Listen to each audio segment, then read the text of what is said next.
Somebody told me yesterday that you lead the field among stand-ups for death threats. Yeah, I was the first one to get them. How central is Rogan to all this, to this ecosystem? Rogan was always passing money around. Really? Oh, yeah. Yeah, he kept me in business for a long time. Manager dropped me. She was also getting death threats at home. Because you made fun of Kobe Bryant. Dude, Laker fans are retarded. Do you ever get people walking out of your shows? Yeah, all the time. It's always a drunk white woman. It is 100%. That's who yells at me.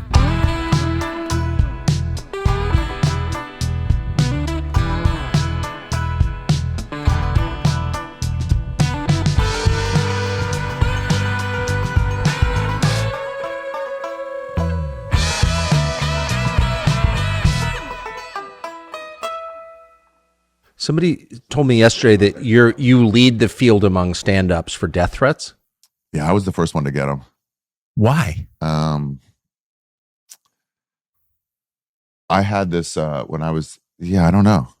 What do you mean you don't know? I mean, I don't know exactly. So I had this when I was starting in National Lampoon's was doing this like fake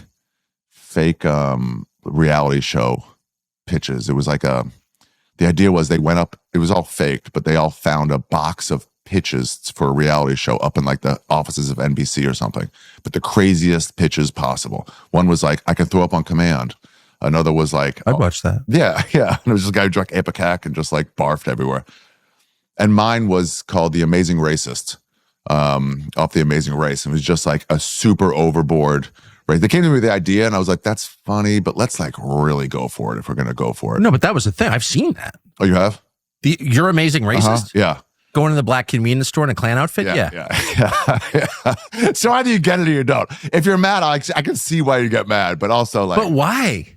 I mean, that's you don't so over the top that of course you're joking. If I'm throwing oranges, at a Mexican yelling, go back to Africa, that you can't see maybe, or like, wait, but you're Jewish. I'm like, right. So if I'm wearing a Klan outfit and I'm a comedian as a Jew wearing a Klan outfit. Probably not in the Klan. Probably not in the Klan. You see, it's ridiculous.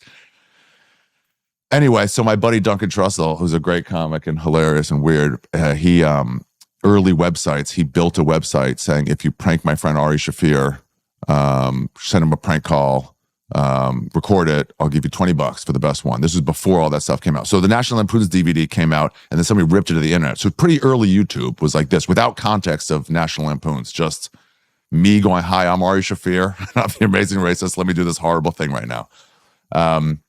Anyway, so people like saw it, Googled my name. The first thing that came up was Duncan. Before you even click on the Google search, it just says Ari Shaffir phone number. So that was it your actual phone number? Yeah. So but it was pre-doxing. It was before any of that, before America got dangerous. Yeah. So I would just start getting phone calls. It was great. Like what? Oh, I'll fucking kill you. You think you're so funny. One of them was I picked up a bunch of Latinos, Mexicans, saying I want you to fix my deck, and then drove them to the INS building. And started yelling La Migra, and they ran out. Whatever. It was funny. Nobody was hurt in the making of it. But people took it seriously. People took it seriously. My favorite one was, I'll build a deck in your ass, Holmes. I would just get calls all the time. I had to put my ringer on mute. But do you think, they weren't serious, though. None of them were real. So when people go, I've been threatened, I'm like, shut up. This isn't a real thing. I've been getting it for 20 years. But do you think anybody was actually offended? It's instructive because I would get a few like messages, Facebook back then or MySpace even. And it was like, fuck you. You're a piece of shit. I'm Mexican. How dare you? And then I'd like write back like, it's just a joke. I actually paid all those guys $50 and took them back to where they were working. Like nothing actually happened. And I drove them to a library. It wasn't even like, it just looked like the INS building.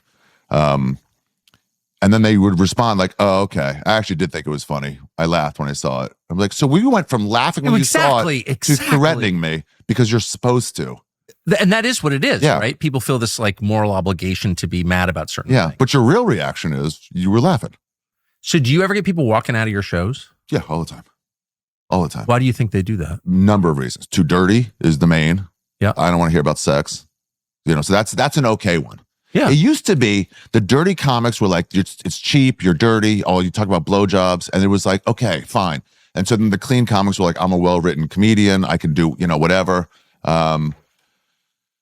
And they would just look down on us, but it wasn't a moral thing. Right. Now it's a moral thing. They put them on a moral high ground. They put these people on moral low ground. So like you're kind of evil for doing it. Not just like cheap or easy. You're wrong. You are wrong. You're immoral. Yeah. And it's like, but it's the same thing.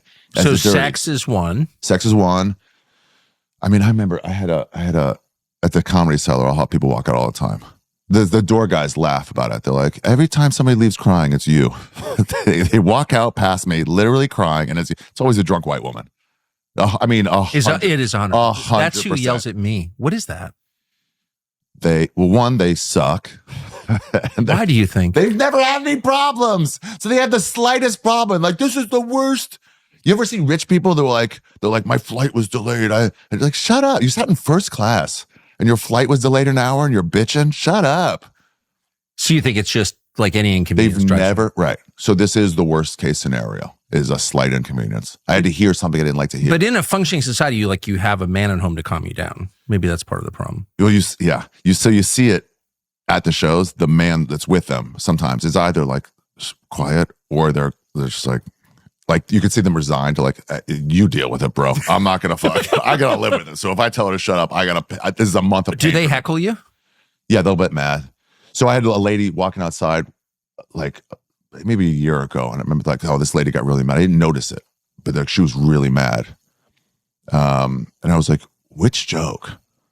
Was it Holocaust stuff? Was it Down syndrome stuff? Was it the war in Gaza stuff? Like it could have been any one thing. And it's not all of them. It's the only thing that you feel personally like this is the line, is the one that walk out on. And I didn't think anything of it. And then I was hanging out, had a drink up there. And then I left like 30 minutes later. And this is always the fun. They want to tell you that they were right. And I'm walking out and I pass by some woman. She goes, "You're a piece of shit." Yeah, I've gotten that. What did you say? The lady. I just started laughing in her face and walked away.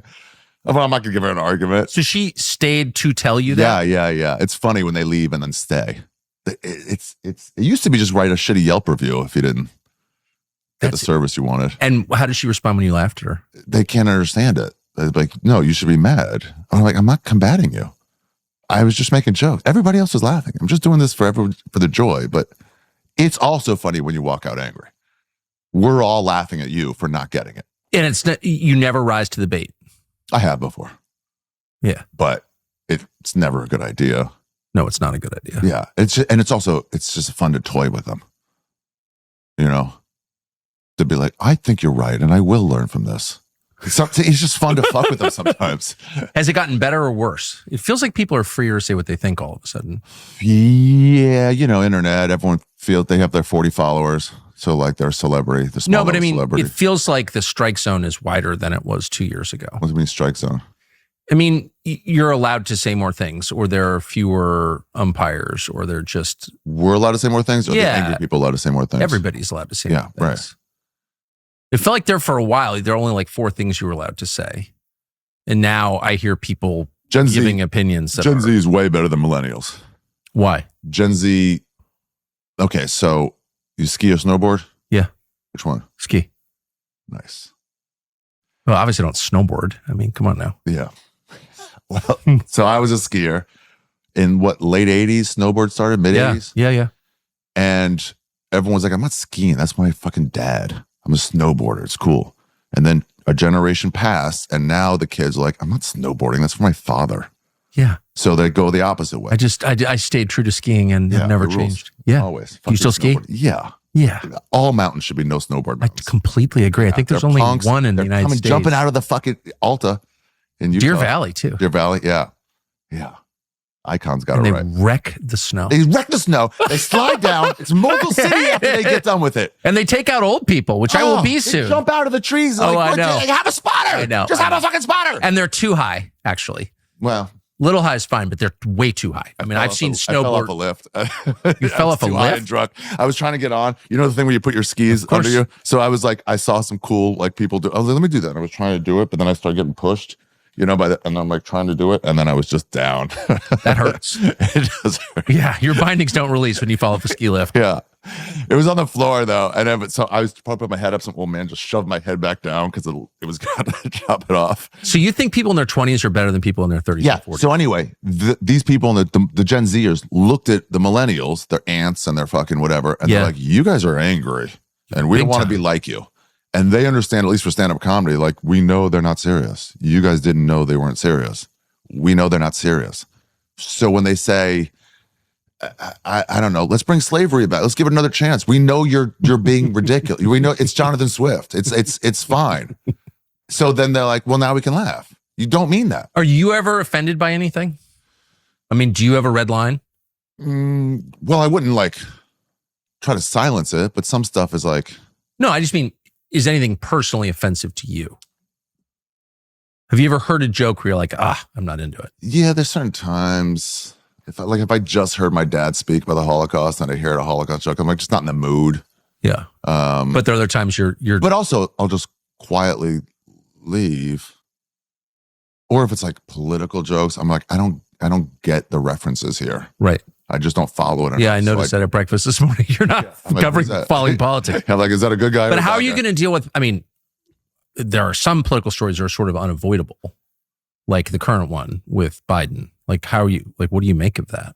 Like his physical condition, his mental condition. I just hear people talking. Oh, you haven't seen any of it? A little, like from people referencing on stand-up comedy clips.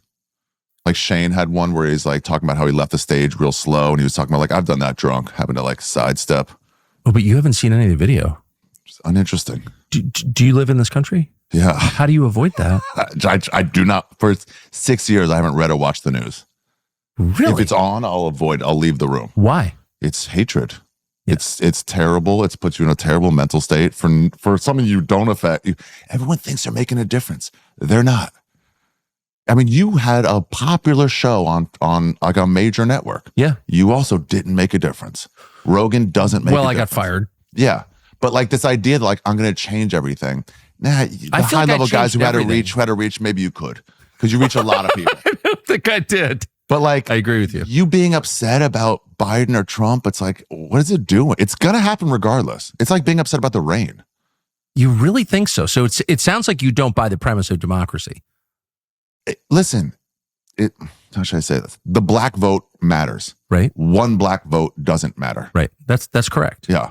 So it's just like, why get involved? In Romania and Slovenia, they just had, you just got back from Australia. Yeah. So like I always loved how they felt about it. Our government's crooked. We can't do anything. Let's get drunk and do the worst coke in the world. And that's what you didn't really participate in Australian culture, but no, I didn't participate. It's mostly baby powder. Is that true? And it's the most overpriced in the world too. Cigarettes are $60 a pack. It was wild. Yeah. I bought a pouch and I was like, and then I didn't think about the price. I was just like, bring it up. A pouch of tobacco? Yeah. Yeah. And then I bought another one and where was it? In Gold Coast. And I was like $63. I'm like, no. That's for crazy. Tobacco. Yeah. And he goes, that's how much it is. And it's like, I thought it was like a tourist spot. And I was like, fuck up. Dude, I just bought it for 40. And he goes, no, you didn't. Did you like the lung cancer pictures on the package? I did have to trade a pack because I'm like, this one's too graphic. It's too gross. Much. You almost don't want to smoke. Get me a dead baby. I don't want to see the missing tail. The dead baby doesn't hurt me. Well, it wasn't caused by smoking. Yeah. It's caused by the ozone. So yeah, I just don't pay attention. It's gonna happen regardless. Why lose sleep over But it? What about the idea that if you don't do anything about it, then it just gets worse and worse and worse? If society doesn't do anything about it, it gets worse and worse. If I don't do anything about it, it's not going to change. It's your moral obligation to vote. If you don't vote, you're not allowed to complain. Can I tell you something that no one seems to get on my side on? If you think the system is corrupt, yeah, participation in the system is you co-signing the system. So it's like, it doesn't matter which side you're voting on. This corrupt, they both lie to you, two-party only possibilities, which is what they're revolting in Hong Kong. Yeah. Here's your two possible choices only. Just saying, okay, well, I'll take this one, is you saying, yeah, this system, I agree with it. And I don't agree with the system. Well, at all. I'm sympathetic to what you're saying. I'm actually not dismissing you out of hand because I think you're making a pretty solid point. The problem, though, is it could get to a point where they show up at your house and start hassling you directly. Who? The government. To vote? No. Oh. The government gets in the wrong hands. Like, it can be pretty intrusive. Yeah, I guess. So, yeah. But like, here's two problems with that. One, it's a worst case scenario way of living. Right. I've heard the Holocaust is coming back my entire life. This can lead to the Holocaust. George Bush, it could be Hitler. Trump was Hitler. Trump was definitely Hitler. Right? Everybody's Hitler. And I'm like, where is this happening? So it's like you hear these worst case scenarios all the time. They don't come to fruition. And also it's like you still won't have any effect on it. When they were talking about going to war with Iran, they're like, this is a nuclear holocaust. And everyone was bitching about it. And I was skiing. And I'm like, you guys can lose your last days. If there's a nuclear holocaust coming, these are your last days. And I spend it skiing and you spend it arguing online with a stranger. Who's God going to say did it right? You know, no, that's actually completely like defensible. You're not actually affecting it. And if enough people, there's a whole book in the Jewish Bible called Ecclesiastes that basically makes this point. Really? Yeah. Interesting. You should. Ecclesiastes. What's that in Hebrew? Do you know? I don't. Yeah, some of them were like Genesis. I'm like, I don't know that word. I know the. Oh, is that you went to Yeshiva? Yeah. They didn't call it Genesis. No. So I had to like Deuteronomy. I was like, which one is that again? How long did you spend in Yeshiva? 2 years after high school, but all high school. Did you think you were going to be a rabbi? It's a possibility. Really? Yeah. It was like possibility. What was that like? It was like in pre-law. Like, what do you do in Yeshiva, by the way? Study. Pardon my ignorance. No, like, what's the schedule? Like, you wake up when and do Jewish. what? That's part of your culture, just to be ignorant. Yeah. I'm not a chosen person. You wake up, you do a little learning. That's like choose your own adventure. So it might be like Prophets, one of the side books or something. And then you pray. Then you go have breakfast. That's like breakfast ends at like 9. So 9 to 1, you learn Talmud. Then 1 to 2 is this just independent study? You're just reading it by yourself? There's classes, and then there's also also independent. But there's classes. We're a rabbi. Dude, we had a rabbi who was like teaching us one of the books of the Gemara, the Talmud. He was so smart. I forget his name. Oh, it's embarrassing. That's embarrassing. Who is it? I don't know, but to have you can check it. No, it's all right. No, tell me who called. Oh, it's your mom. Hold on. Hey, he's busy right now. I'll get back to you later. All right. Bye, Miss Tucker. That's what she went by too, Mrs. Tucker. Yeah. Anyway, he was teaching us and then doing it really well. And then somebody went to the bathroom and they came back. I forget his name. Let's call him Rabbi Jew. And they're like, Rabbi Jew, this isn't the right book. And he goes, oh yeah, I forgot the I was telling him I took the wrong one. Like, you've been teaching us from it the whole class. And he goes, yeah. He just knows it by heart. It was actually like a John Irving novel? It was just a different tractate. It was like the encyclopedia. You're doing the E's and he's reading from F's, but he's still word for word on the E's. It was crazy. So he'd memorized it? Yeah. It was an oral tradition. It was passed down orally for a long time. Was it interesting? The Talmud? Yeah. Oh, yeah. So many fun. So not fun, but like I was telling you at breakfast. By the way, guys, Tucker Carlson feeds his guests breakfast. Of course I do. Yeah. What's your podcast do? Yeah, it was like if you accidentally kill someone, like you have to replace their wife, you have to pay their wife. This is what I was talking about. And like a doctor's wife, you pay more than a garbage man's wife. And then it's all arguing like, is a garbage man worth less? Does it have less value than a doctor? And then it's like the arguing. It's like, no, you're just trying to like, you have a responsibility to keep her way of life, keep her like richness there. So you have to pay her based on her income. It's kind of like divorce now. Do you debate this in class? Yeah, so you debate it, you talk about it. Then there's secondary rabbis who all weighed in. No, but do you debate it at Yeshiva? Do the students say, you know what, I just don't agree with this at all? Are you allowed to debate? Yeah, 100%. It's all based in like, say what you think is not right here. There's a Philip Roth book, Conversion of the Jews. It's a short story. Yeah, I never read it. It's about, it's pretty good. And yeah, Philip Roth. And Portnoy's complaint guy. Mm-hmm, yeah. And it was just about this kid in Yeshiva in Brooklyn who was like, I don't understand. If God can create everything, the animals and light out of darkness. He goes, that one always got me. There was darkness and he made light for the first time. That always got me. And he goes, why couldn't he make a sun? And they're like, no, God can't have a son. I was like, but why? He did all this other stuff. How come he can't? You're supposed to ask these questions. So there's no penalty for... There's no penalty. It's based in for 100% you should be asking questions. We should have answers. If we don't, then your question is correct. And if sounds we do like a great education. It's great. Ask everything. If it doesn't make sense, you got to ask, and we should have an explanation. You shouldn't be like, don't ask this stuff. How many yeshiva students become stand-ups? Not many. There's a couple, but not many. It seems kind of like a natural training ground for it. It was so helpful. That the logic basis of it, that between that and an English major, where you're also just same thing, kind of analyzing novels. Textual analysis. Like, what's he doing? What does this mean? It's just a great way of looking at humanity and then like writing a joke about it. What do your rabbis and classmates think of what you do? Well, so it's the religion part and it's also the culture part. Right. So the culture part was like, what are you doing? You're not making a living. This is ridiculous. This is embarrassing. They didn't think you were making a living? I wasn't for 10 years, temp jobs and whatever. Really? Yeah. What kind of temp jobs?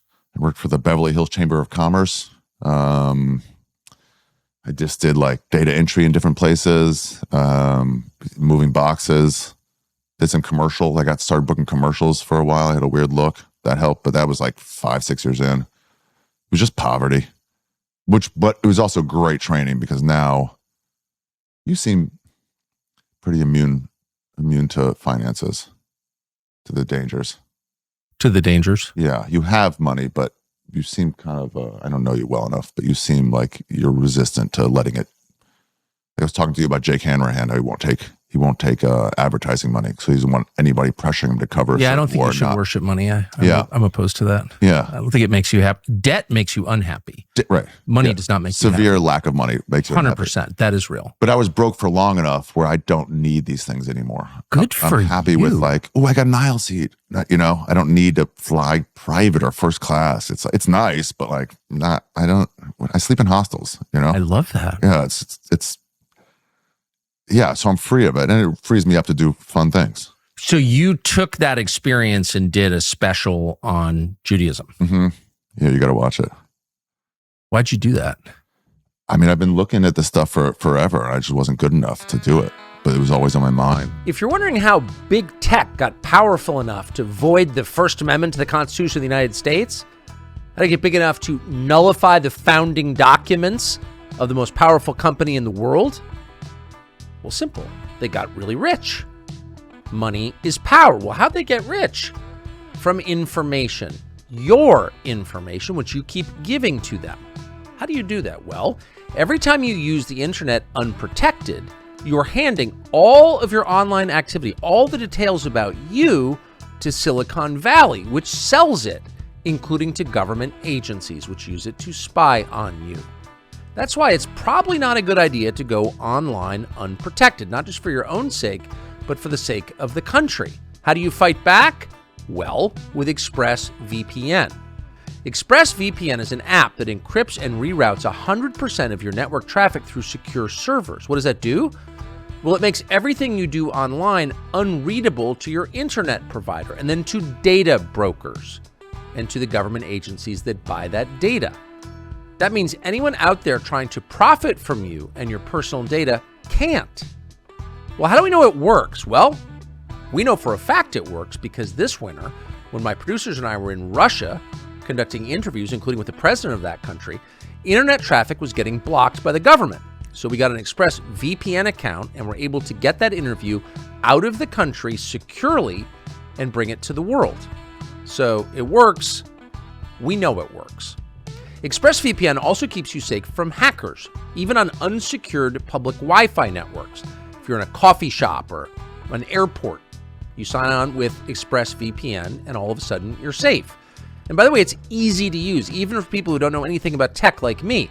You just tap one button and you're protected on any device. That's your iPhone, your laptop, your tablet, you name it. If you've got it, ExpressVPN can protect it, and it works on up to 8 devices at once. ExpressVPN is rated #1 by top tech reviewers like CNET and The Verge. ExpressVPN protected our team for censorship across the world, and it can protect you too. So if you want to keep your privacy intact and fight back against the big tech surveillance machine, now is the time to get ExpressVPN. Use our special link to get 3 extra months of ExpressVPN for free. Go to expressvpn.com/Tucker. That's Express, EXPRESSVPN.com/Tucker for 3 extra months free, and we hope you will. The non-Jews have 7 laws of Noah. That's all you got to do. I've read them. And you get into heaven. And they're pretty easy. They're great. They're pretty easy. Don't eat an animal while it's still living. Exactly. Should be a no-brainer. Don't kill. Don't kill. Harder for some people, but not others. Don't rape. Even harder for some people, but most are still on the right side of it. I forget what the other ones are. Adultery. Yeah. It's not that hard. And you get to go to heaven. And you'll be right alongside a rabbi. Well, not only that, they're like very reasonable. Yeah, they're not like hard ones to do. No, they're all kind of rooted in natural law. Yeah. No, I read that. And yeah, when you convert, they're like, what are you doing this for? You're just going to make it harder on yourself. You're going to heaven already. That's interesting. Okay. You don't feel there's any contempt at all in that. There becomes contempt, you know, at the end where it's like, well, you're not in our group, so kind of fuck you. But that's not in the law. I mean, even Jesus is like, accept everyone, take them in. Right. But people don't really do that. No. You know? Not at all. Yeah. So, but I do think that the Sabbath laws are, you know, like if you're using somebody else to do something that you're not allowed to do. Yeah. Well, I talk about the loopholes in that special where it's like you're actually not allowed to fully ask them, can you turn this light on? Because then that's like you doing it. But so it's by implication. God, it sure is dark in here. You know, I'm not allowed to turn the lights on. Non-Jews are allowed. But I can't do it. It does suck. I want to read. Yeah. It's so loopholey. It's great. But what was the moment where you decided? So you can't use electricity. I was in a dorm room in a yeshiva that's closed now in Bryant, Jerusalem, and there was a reading light above my bed, and you could use that to like read Talmud before you go to sleep or whatever. Left it on Shabbos, and what I was going to do was take a hand washing cup. There's like a ritual hand washing you do in the mornings and before bread, and I was going to put that over the light. It was like this little ball. And I was going to put it over, like, drown the light. So the light's still on. It's just drowned out. The cup kept falling. Kept putting it on there. It kept, because it's round, it just kept falling off. It wouldn't stay on. And the light was in my eye. And it was frustrating. You want to sleep, and you can't. And at some point, I was like, I'm just going to turn it off. It's Friday night. I'm not allowed. But then the entrance to the yeshiva was, like, right here. My window was right here. So anyone coming in or out would see my light go off. And they'd be like, we're all these super Orthodox Jews. No light can go on or off. We'll notice that on a Friday night. And I was like, fuck, I'll get caught. I'll get in trouble if I do this. So I didn't do it. I didn't even do it. Didn't break any law. But I thought about it for like a couple years. The fact that I was more worried about a man getting me in trouble than God. When it's God's law, it's not man's law. Jaywalking, sure, I'll look for a cop before I do that, you know, but the Sabbath stuff, that's all just God. I shouldn't give a fuck about Jews seeing me. In the Torah, there's like a worse punishment for someone who steals in secrecy than steals brazenly. Because at least stealing brazenly, exactly, you're not worried about man catching you. Exactly. And you're like, well, fuck God either way, but I don't give a shit about man. So the fact that I was more worried about people getting me in trouble than God, and I was talking about, I was like, I don't think I believe in him. Or I wouldn't have done it. If I believed there was this like, you know, old man in heaven saying, don't do this, it'll be bad for your mortal soul, I just wouldn't do it. Compared to like, if your dad's in the room, you don't masturbate. Right. Because you believe he's real. Of course. And his reaction is pretty obvious what it would be. But you're not just going to start jerking, like, oh, what the fuck? I didn't know you were a real dad. You know, you're 100% sure he's real. And I wasn't sure God was real. And I was just like, and then I just looked more and more and I was like, I think I'm out. Maybe the lesson is you care too much what other people think. Maybe. Right. No, I mean, that's another way to look at it. Yeah. So anyway, so my friends got mad. They're like, they can't leave religion. Like, well, if you don't believe in God, take the Torah, the holy sacred scroll, and like throw it on the floor. Which is like, if you see it fall, you have to fast for like, I don't know how long. And I'm like, no, I would still respect you guys. I'm not going to like, it's so rude. But so they were you like, told your friends. Your Told fellow a few of them. Some were angry. Some were like disappointed. Nobody was like, cool. Nobody. What'd your parents say? Pretty mad. Yeah. They were like, well, you're going to lose the culture. They're all fine now. So in hindsight, it's fine. But they're totally fine now. So just like, but at the time, they're like, what the fuck? They were really mad. It was like, yeah, they were like, even a dog believes in God. That's true. You're lower than a dog. Did they say? Yeah. But I was like, show me that research. Like, what are you talking about? Who's done a study on that? But totally fine now. So how did you decide you want to go into stand-up from there? I always kind of liked being the Joker. And then my friend Ami Butler was like, you should try it. You should try stand-up. So you moved back from Israel? Moved back from Israel, went to University of Maryland. First went to Yeshiva University in New York. That's where I kind of like fully lost the religion. And I'm like, what's the point of paying for a split curriculum? Yeah, of course. College. So I switched to state school. Got laid for the first time. Ever? Yeah. It was it's nice. If you haven't tried it, you should fuck. I haven't. It's great, I'm busy. bro. That's It's the thing. great. You're busy destroying Democrats. Jewish girl? No. I have. Oh, so you went all the way out then. They look too much like me. You know, it's like fucking a mirror. It's not the best. You're like, I'm legally not allowed to join in on this.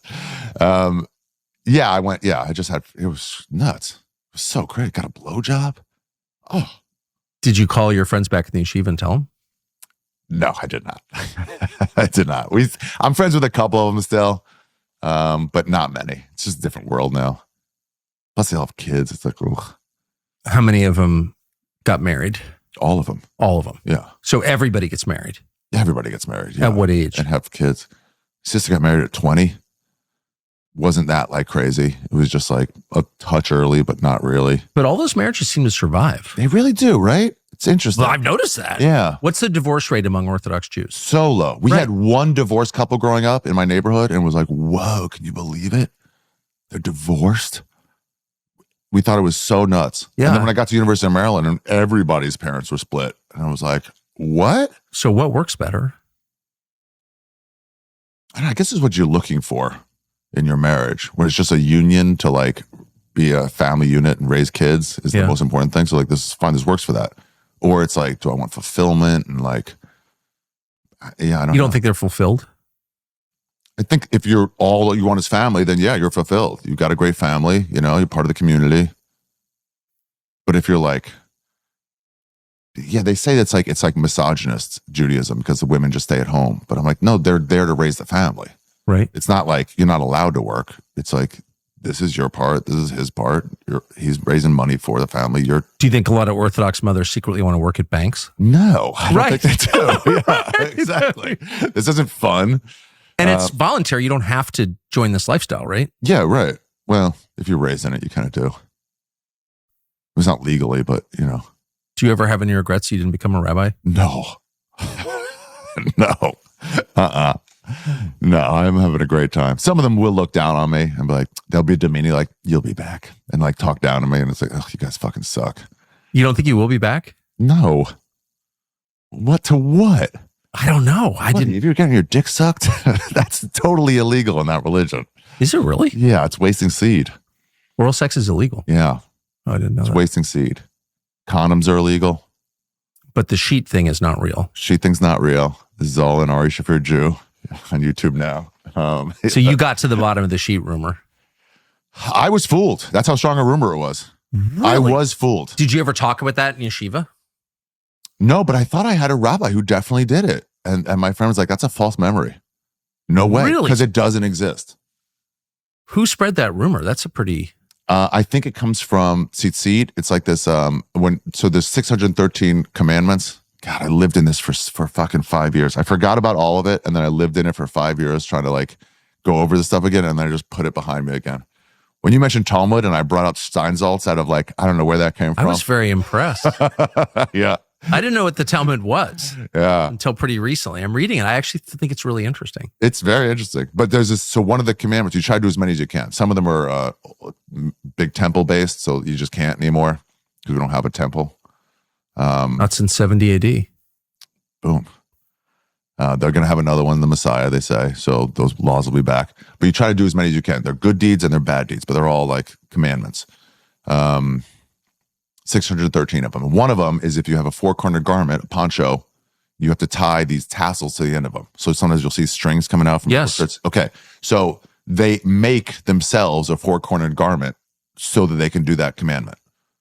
You know, and it looks like a t-shirt underneath their shirt. It's like, you don't even need it, but you're like, here's our chance to wear it. Have you ever worn one? Oh yeah. All the time. Is it comfortable? It's neither here nor there. It goes in between a t-shirt and your overshirt. So you barely even notice. Oh, so you're wearing 3 layers. Yeah. That's a lot. Yeah, that's why they smell. They don't fucking wash their shit. How does that, they They do smell. What is that? It's just like soap is expensive. So I always thought that was bigotry from secular Jews are always saying. Yeah. No, they do smell a lot. It's also like you're fucking dressed like Johnny Cash in the summertime. It's gonna stink after a while. You gotta wash that all the time. So Jerusalem in August is it's disgusting. It's like fucking Yangon. That's actually true. Yeah. The Jerusalem, Tel Aviv, they're more shower centric. Amazing. It's nuts. When you get up the road from Tel Aviv, it's a windy road, and then as soon as you get over that hill, it's a costume party. It's Fiddler on the Roof. It's the best. It's so weird. It's like you're living in an ancient time. It's the most interesting place on the planet. Yeah. 3 religions, 3.5 coming together on one little small area of an old city. 3.5? It's like 2 different kinds of Christian. No, I'd heard that, but they're like pretty similar. The Armenians and the Greek. Well, the Ethiopians, Greek Orthodox, Catholic, Protestant.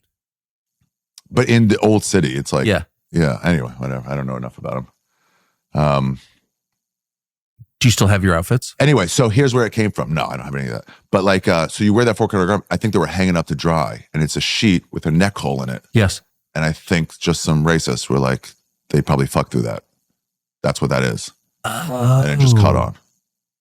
Interesting. Yeah. And the hole is so big that the Jews are like, let them run with that rumor. It took you 5 years to write that special? Yeah. And some of the jokes are even older. What's your process for writing it? This one was way different because I never have to fact check my jokes. I can be an idiot in my jokes. Normally I'm allowed to say David Trump. And people are like, it's Donald Trump. I'm like, oh, I don't know. It's fine if I don't get the facts wrong, you know? I can be a moron. It's actually, sometimes I try to like misspeak so that like, don't trust me on this. I'm not an expert. I'm just making fun of it. So I'll try to like throw in wrong details. Who came up with the idea that you only vote in November in elections? No. You vote every single day with your time and your money. You show your preferences. You put your support behind things you believe in, and you withhold support from things you don't. You can do that with your cell phone, by the way. There's a wireless company that if you're not on board with what's going on in this country at the highest levels, you can make your preference known. It's called Pure Talk. It's probably something you should consider. It is proudly veteran-led. It is led by veterans of the U.S. military, and it supports American jobs by their customer service team. All of them are right here in the United States. What other company can say that, by the way? Not many. It proudly supports great charities that you would support yourself, like America's Warrior Partnership. Every dollar you spend, some of that money goes to those charities every single month. When you switch your cell phone service to Pure Talk, you know what? You will not be sacrificing coverage because Pure Talk puts you on America's most reliable 5G network. And with plans starting at just $20 a month for unlimited talk, text, lots of data, you can literally cut your monthly cell phone bill in half while doing something that you can feel good about and believe in. The average family saves almost $1,000 a year. So no contract, no cancellation fee, and a 30-day money-back guarantee. It makes switching easy. Go to puretalk.com/Tucker and you'll save an additional 50% off your first month. Once again, that is puretalk.com/Tucker to switch your cell phone service to a company you can be proud to do business with. But like, how do you write it? Do you write it out by hand? Do you pace No. I just go on stage. So I started, this one was, I would go to the cellar, the Comedy Cellar had a small room, and I would do an hour, and I would do I had like 20 so minutes, something on Noah and the flood. That's what it started with. It just became my closer in the end. and then a couple other bits. And then I said, okay, I've already set up now that I can make jokes about this stuff. You guys see I'm not serious about it. Do you have any questions about Jews that you wanted to know? Like anything, I will answer it. And I'll try to riff and make it funny. Something I used to do with this guy, Don Barris, a long time ago. We do Ask a Jew. We call it Jew&A, late night at the Comedy Store. And it started with like, hey, yeah, I could be a resource. And then all the comedians would sit around the room and they'd ask questions. So first it was like, how many commandments are there? I'm like, oh, good question, 613. I'm like, oh, okay. Someone else like, yes, question. Like, if Jews are supposed to be such good writers, why is his Diary of Anne Frank so fucking boring? I'm like, okay, well, it's a bestseller for fucking uneducated girl for 30 years or 50 years. So you're wrong about that. Hey, what goes in the place of your soul? I'm like, all right, well, Pablo Neruda would say that there is no such thing as a soul, but diamonds go there. And then we just fuck around. Occasionally we get people complaining. Like, they were so rude to that man. But it was all just comedians. Jew&A. Yeah, Jew&A. It was a lot of fun. Do you still talk to the jackal that birthed you? It's just like, and I'm like, oh, well, that's a bit offensive. But it was all my friends. And it was so fun. Late night at the store was so fun. The jackal that birthed yeah. So as a mud person, would you say, and I'm like, well, let me stop you there. We'd have this thing at the end of it where Don would go, he would run it and he'd be like, I saw a documentary on the Holocaust. Didn't seem that bad. Seems like you guys are exaggerating. I was like, I don't know, man. What was it? What was the documentary? And he goes, it's called Hogan's Heroes. They seemed like bumbling oafs. It doesn't seem like they could have done any of that stuff. We had a smell test. He goes, can you smell money? And I was like, yeah, I can. Yeah, it's just one of the things we have. And then we'd set up ahead of time. He was like, all right, I need 3 bills, a 1, a 20, and 100. And then he like crumpled up a turn, but we all knew the order, so the crowd didn't know. And I'd smell like, that's like it's got a nutty aroma. Hint of saddle leather. Yeah, it was like, is that like I think it's a 20? And everyone was like, oh, you got it. 1 in 3 shot, And then the 100, like, oh, I love that smell. I know what that is. And then he showed me the 1. I'm like, get it out of my face. It's disgusting. Yeah. So wait, what was I going with this? Fuck. What'd you ask? How you write it. Oh, right. So I just asked people. So it kind of birthed from that. I asked people, what questions do you have? And sometimes like, what's with the wigs? I'm like, oh, okay. Well, it's a loophole. You can't be attracted to your neighbor's wife. So hair is something you're attracted to. So you cover up your hair. So it's not your hair. It's some fucking Asian lady's hair, which is actually better hair. It's weird, but it's not you. It's Sung Lee. And you just do stuff like, what are the pillows? I'm like, what pillows? What do you mean? Yeah, like, I know. oh, it's your fucking bag that you have for your tallis, your tefillin that you carry. It looks like a pillow to them. It's just, so it was a way of looking at stuff like, and so the same questions would come up over and over again. And I'd riff, try to be funny. And then I'm like, if the same question keeps coming up, this is something I should cover. And if a question came up once ever, then I'm like, all right, that's just one guy. One of us like, why are Jews afraid of cats? I'm like, that was just one Jew you knew, bro. That's not a stereotype. That was just one Jew. And so I would just try to cover everything. Why are Jews afraid of cats? That's not a thing. 100% is not a thing. So yeah, I would just try to, and then I would try to tweak it and tweak it and tweak it. And then I'd have to do this thing where it's like, I had to see if I was wrong, which I don't ever do in my stand-up. But it had to be correct. I couldn't be wrong. Oh, about the religion. Yeah. Yeah. Yeah. So like I started doing a bit about that fucking through a hole in a sheet. And then my friend was like, that's not a true thing. I'm like, fuck. I had other rabbis. I had this giant bit, a closer about Noah and his 40, he had 40 children and how his wife was the real hero because her pussy must have been blown out. And then a rabbi in Copenhagen was like, hey, loved it. The whole thing. He didn't have 40 kids. And I was like, no, he did. He goes, no. He had two sons, I forget now, 2 sons and $3, whatever it was. Yeah. And their husbands. Yeah. And it was like, it just wasn't 40. I was like, no. And he goes, I don't mind. I don't care. I'm just telling you, I love the whole thing. I'm just telling you that's not right. And I had to lose it. I had to lose a fucking 5-minute, like crushing chunk because it wasn't correct. Any other bit I was doing, I could just like, fuck it. I made up a detail. But why were you fact checking your own stuff? It had to be because I was doing a thing about a religion. I was doing a factual, informational hour, which I've never done. Did you have any complaints? Yeah. But like real ones? Any campaigns against you? Nah. No.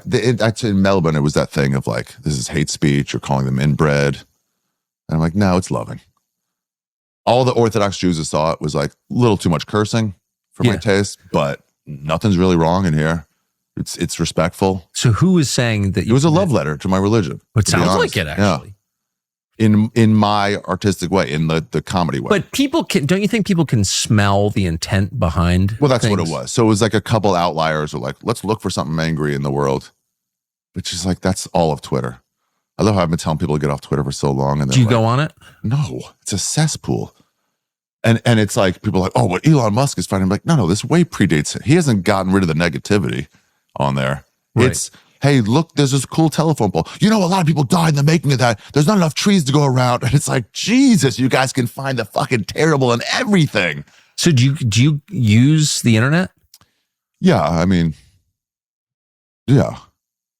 You know, to see if like a pill you found in your closet's good or bad. Expired. Yeah. You know, something like that. Like, what is this? But you don't spend time looking at other people's opinions online. No, you still see it though. It seeps through. If you're on Instagram and just like you see people weighing in on stuff, it just like, it kind of comes into like what you think of the world. So you think that the reason everybody hates everybody else is because of the internet? Yeah. I didn't understand it. You saw that movie, that half documentary, a little bit of like, whatever, like, what's it called? The Social Experiment? I never saw it. Oh, you should see it. So the acting parts are kind of hokey, but it does illustrate like in real time what this would be. Like somebody like lost on their phone as this chick he likes is like looking for someone to talk to, and he's like lost on it. So it's just a little acting scene, but it's just like one possible reason why you're getting lost on this. Instead of talking to your neighbor on the bus, you're like, it's like, and these are the light problems. You know, when I moved to New York, I was like, how do you make friends? And my friend was like, go to a bar, order a beer, drink it at a regular pace, order another one. Midway through the second beer, you'll be talking to someone. Yeah. That time is done. Is it really? Yeah. You look up to talk, they're down on their phone. And then they look up, let's talk, and you're on your phone. And you just keep missing the connection. It's like, boy, I haven't been to a bar in a while. That's depressing. It's depressing. Yeah. No one's open to meeting new people, and hostels in like Southeast Asia are still, I hear they're slipping, but like it's still that they can't afford an internet plan. So yeah, for a while I got rid of my smartphone. I had a flip phone for a while. And so you're like Ted Kaczynski level anti-tech. No, I'm on a smartphone now and it's ruining my life. How? I'm not present. I'm wasting time. No, that's right. You look at your time used on an iPhone, it tells you. You'd think they'd cover it. If it's over 45 minutes a day, it's too much. And it's for most people, it's between 4 and 8 hours every day that you're wasting.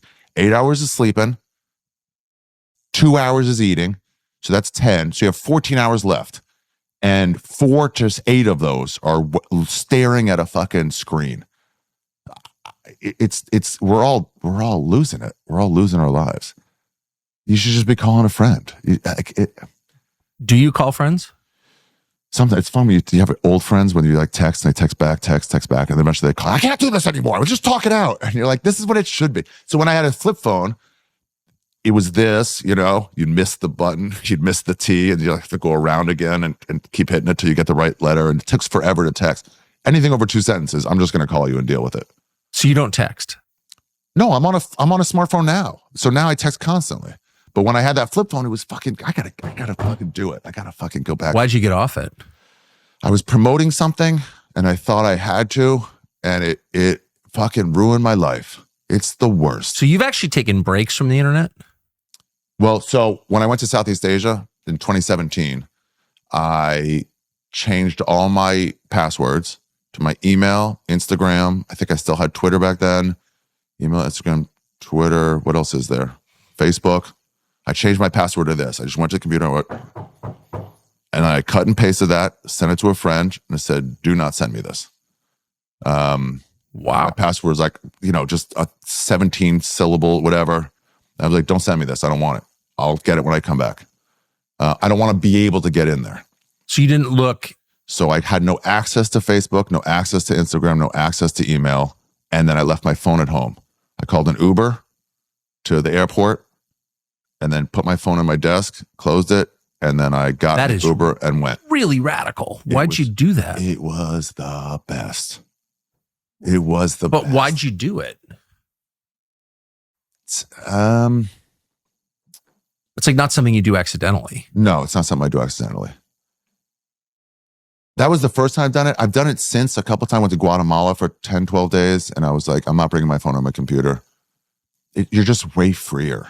You're more social. And I don't want to be connected to America. I just wanted to be like floating, you know? I just wanted to be like, there's this level of freedom. Can you follow the dead for a while? Yeah. Pre-internet. Yeah. I found my wife pre-internet. Really? Yeah. What, was it just like a regular mail-in thing? Yeah, just ordered her, Wow. Right from Saigon. With no reviews. No, I went to high school with her. What a time. But I was trying to explain to Rogan about leaving. And I was like, buddy, I don't know how to express it. But like, there's this level of freedom. It's like a second level of like, hey, I'm in wherever. I'm in southern Vietnam. And I was going to go to the north, but I was getting sick of white people. And I just like, where there no white people? And it was like Chodok. It was like southern small town. And I was like, I'll go there instead. Just the ability to just swap. Someone's like, I heard there's a good hike in Myanmar. You can, okay, we'll do that instead. And just like, you're just floating, meeting people, talking, interesting talks. And you didn't feel helpless or afraid without a phone? 100% afraid. Really? Oh, yeah. I mean, I almost came back right away. I was like, this was a mistake. The dopamine dropped, from being on there. That's what they're trying to, get you on there. So that dropped. And I'm like, I'm not getting my fix. I was going through withdrawals. Really? Yeah. And I was like, this was a mistake. I was like, I'm not going to make any plans. I decided a region, Southeast Asia. It was cheap. It was going to be that or South America. So Southeast Asia seems so foreign. I just got into travel. I did one like 17-day tour of China. Did you bring a girl with you? Go by yourself? Mm-mm, by myself. China was fun. So the comedians would kind of like guide it for you. The ones that were out there. And once somebody in Shanghai, Turner Sparks, was like, by the way, it's safe here. Like they won't touch you here in China. You can be a drunk woman asleep with your fucking phone in your hand, like passed out, and you'll wake up in that exact position, untouched. The punishments for violent crime are way too much, and the embarrassment for their families is way too much. So once they told me it was safe, I was like, oh, all my like xenophobia was gone. I was like, sick. See you guys later. Like, you don't want a guide? I'm like, I'm out. And I would just walk around and discover. It blew my mind, and I was like, I got to get lost again. It was so cool. So I got every visa I needed ahead of time. Like Thailand's like on landing, you get a visa. Some places are on landing, some places you need ahead of time. So Vietnam, I think I got ahead of time. Maybe Myanmar, not Cambodia. I think that was on landing.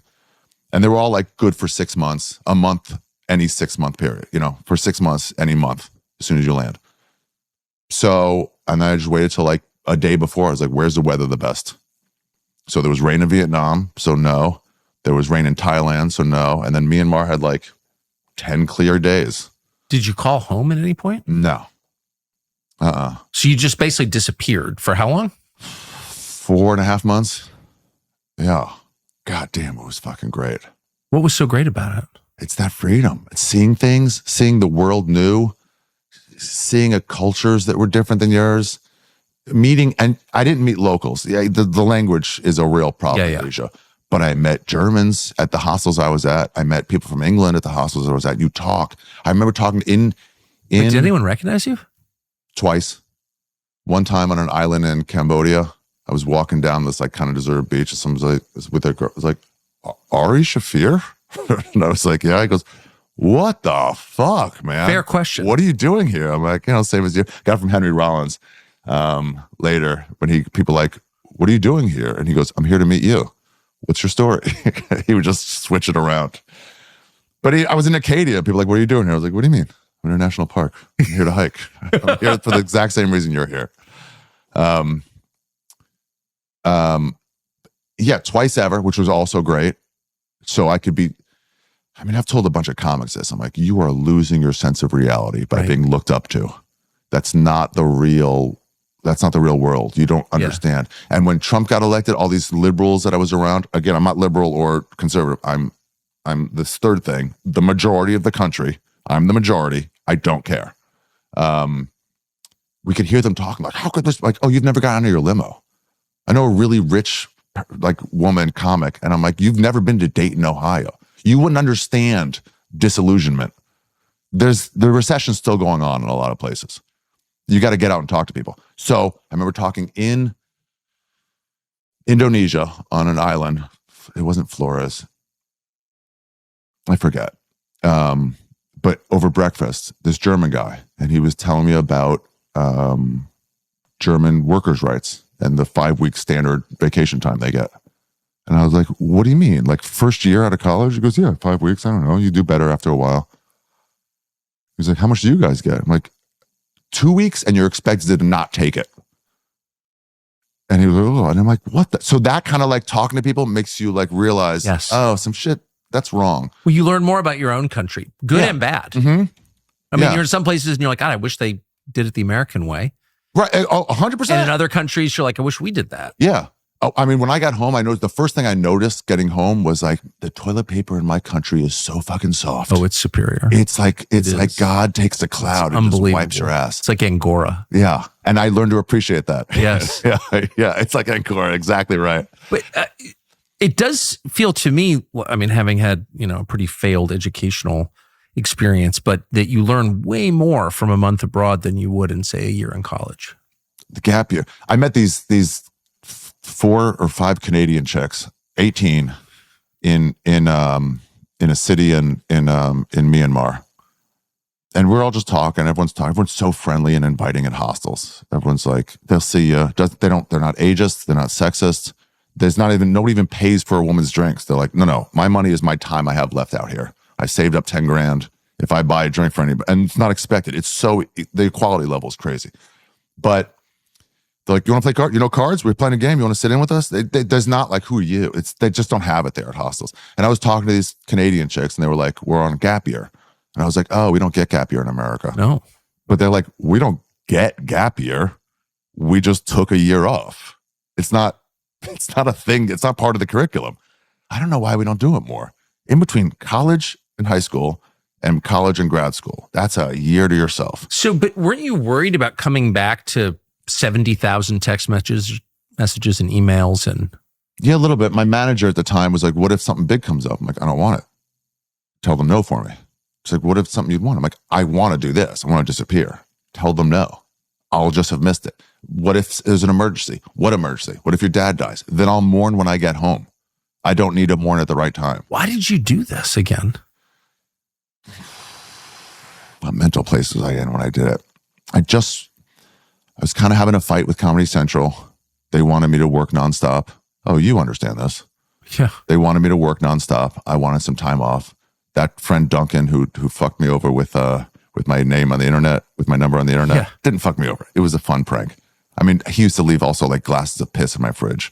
So like whatever. When I say fuck me over, it's in the most respectful way. But that's not a respectful way. I Urine mean, in the fridge is not. The No, that's not respectful. I did it to my friend Bobby Kelly. He was the one who called. I pissed in a bottle and put it in his fridge. He's like, what if my wife found this? I'm like, right? You would have been in a lot of trouble.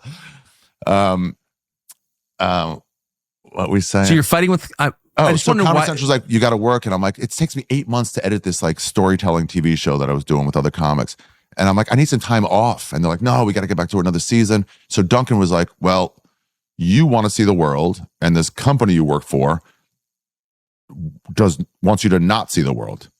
So I'm like, yeah, you're right. I got to get out of here. And I just like, hey, I'm trusting you to book the show the next year. I'm trusting you to do this. I'm out. Handle it as best you can.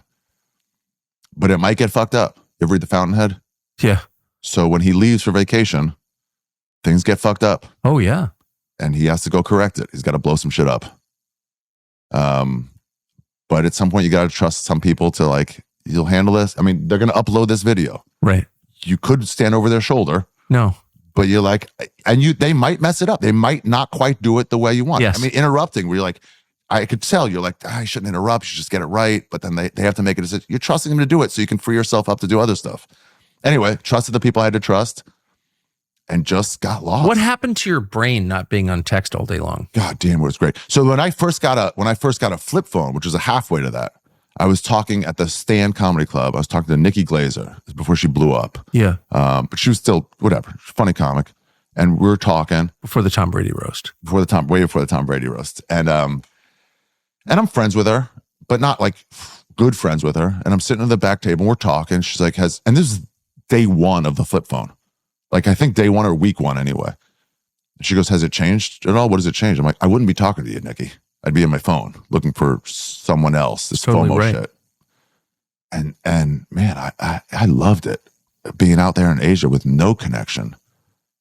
There was one time in this like northern city in Thailand, I met an American girl. Started talking about Trump a little bit. And then it's the same patterns of discussion. And we both looked at each other like, we shouldn't do this. And we're like, yeah, let's not. Where else have you been in Asia? We're like, absolutely smart move. Let's switch the subject. Like, it's just like. You may have come to the obvious conclusion that the real debate is not between Republican and Democrat or socialist and capitalist, right, left. The real battle is between people who are lying on purpose and people who are trying to tell you the truth. It's between good and evil. It's between honesty and falsehood. And we hope we are on the former side. That's why we created this network, the Tucker Carlson Network. And we invite you to subscribe to it. Go to tuckercarlson.com/podcast.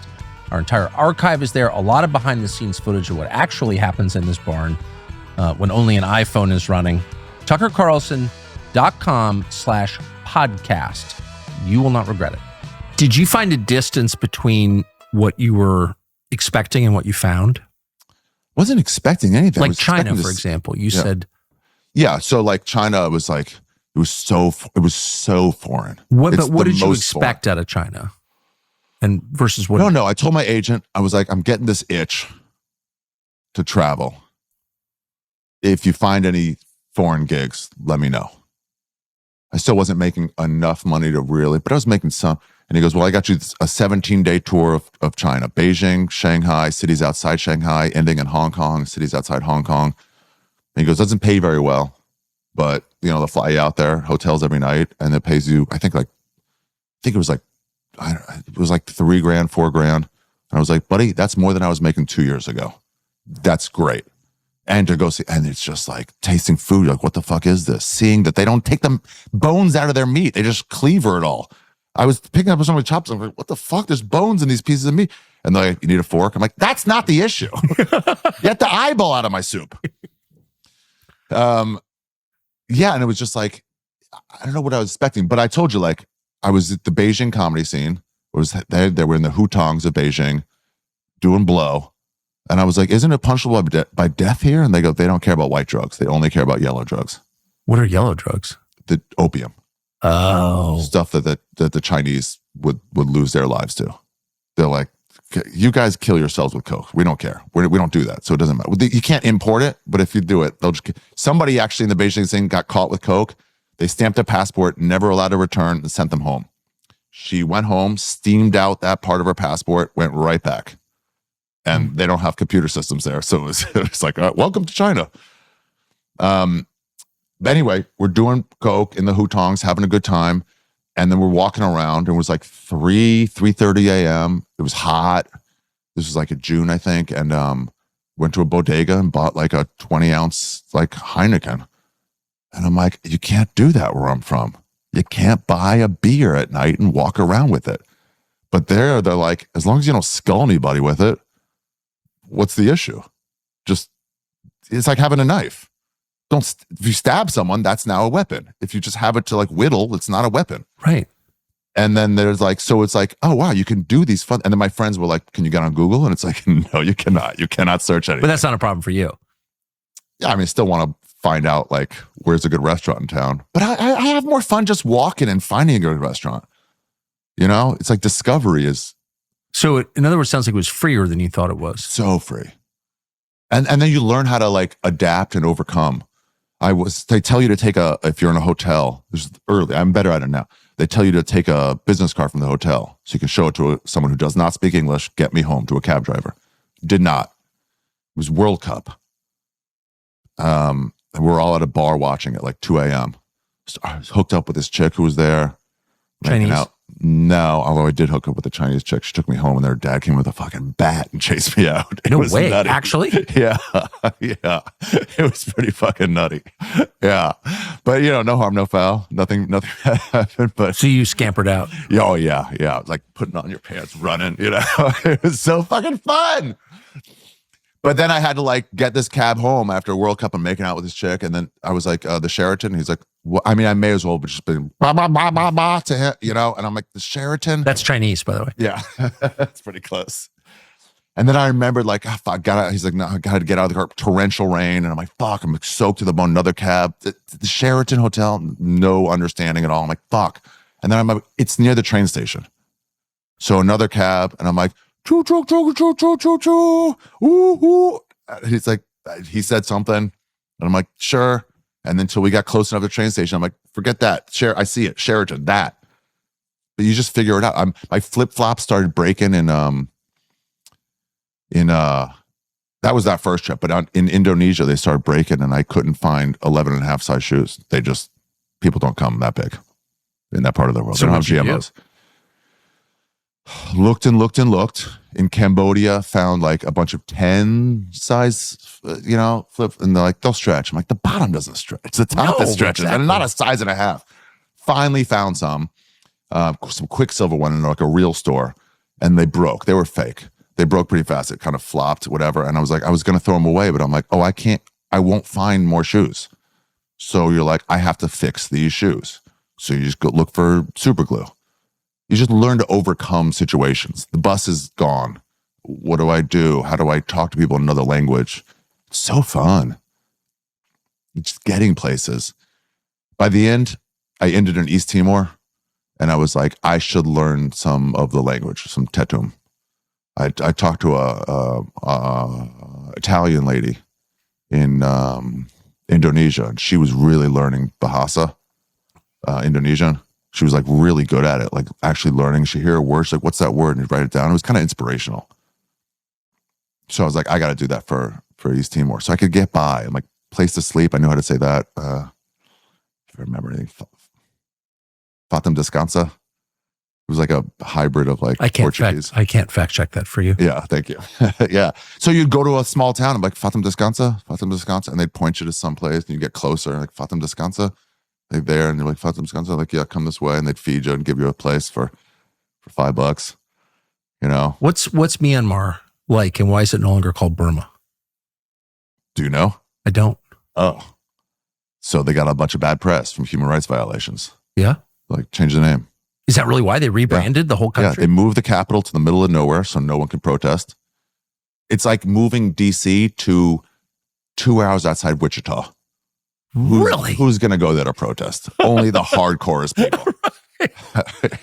Did it feel repressive? No. Because it was only certain regions. And foreigners are not allowed to stay in those regions. So it didn't really come up. They're also not allowed to rent motorized vehicles. Foreigners aren't. Yeah. So they had e-bikes. They just worked their way around. So they had e-bikes in like Bagan and places like that. You can rent an e-bike. Just an electronic bike. They had to it's like a, motorized golf cart versus a electric. But there was one time we saw there was a bus. It took you like this way from Inle Lake to maybe Mandalay. I forget. And it took you like way over here, then all the way back, like this route. And me and a couple friends like, it's like 3 hours this way or 6 hours, but it's like 17 hours this way. It's like, nah, let's just get our own way. Let's not take like a bus. Let's take like little shuttles and stuff. So we did. We stopped halfway in. We're like, let's get out of here. Some fucking tiny town. It was cool. Went to a hotel. I was like, can we stay here? And they're just like looking at us, and we're like do the bell. Somebody comes up and was like, hi, 2 rooms. And they're just like kind of talking to each other, staring at us. And we're like, well, is this a hotel? And they're just like looking at us. And eventually somebody like calls somebody on the phone. They like give me the phone. Someone spoke English in the capital, Yangon. Like, you can't stay there. Foreigners can't stay there. How'd they know you're a foreigner? Long nose. One of the buddies I was with there was like, I don't want to take he's a photographer. He goes, I don't want to take my camera because they'll know I'm like a tourist. He goes, you're a 6'1" white guy in Myanmar. They're going to know. she goes, you can't stay there. You just got to turn around. I'm like, no, we just came. She goes, you got to go south. I'm like, we just came from south. We're going north. She goes, no, you can't. I'm like, the bus, we're off the bus. It's gone. And I was like, well, can we stay at a fucking monastery? Because like they sort of have to take you in. And she just started laughing. She goes, you can't stay in the region. And I started like, I'm pretty good at playing pretend. So I was pretend poor while I was there. I was just like, whatever you guys' level is, that's me. So when they're bitching about a $2 more expensive hostel, I'm like, I know, right? I could like sell it to myself. I know it's the common people. You could call your father and he'd like end it all. But I just ignored that. So I'm like crying. I'm like, but I can't, we can't go south. We're going north. I don't know what to do. And she's like, all right. So she goes, we'll call a local minister to come and talk to you. He came in and he's like, all right, we found another hotel that you can stay in, but he's doing you a fucking favor. This isn't allowed. He's helping you. I'm like, okay. And then we're there, we're walking around. My buddy shut down the market by just being white and walking through. It was like the parting of the sea. They're all doing their work and they're like, what the fuck is this guy doing? With here? love and admiration or fear and loathing? It's like if you see somebody 7'8". Yeah. It's just weird. Yeah. It's just like, what? And you've never seen a white. It's crazy. They're like, can you take a picture? All through Asia, can you take a picture? I'm like, yeah, sure, dude. I'm like, no, I want to be on your camera. I want my image to go back to America. I think it'd be so cool. Here, hold my baby. Let me take a picture of you holding my baby. It's crazy. Every black guy I know, they're like, can we touch your hair? No, they wouldn't ask. They would just touch their hair. And he goes, excuse me. They're like, right? And it was nuts. But so we stayed at a place. Then we started walking. We're just touring around. We saw a statue on maps.me, like a maps app. It was like statue. So we're like, all right, let's go to the statue. It was near an army base, like a junta base, which is like they have rebels there in these regions. And some of them work with the government. Some of them are against the government. Some of them have deals with each other. I don't fully know. I wasn't there for the government. Anyway, we're there, taking a picture, hanging out.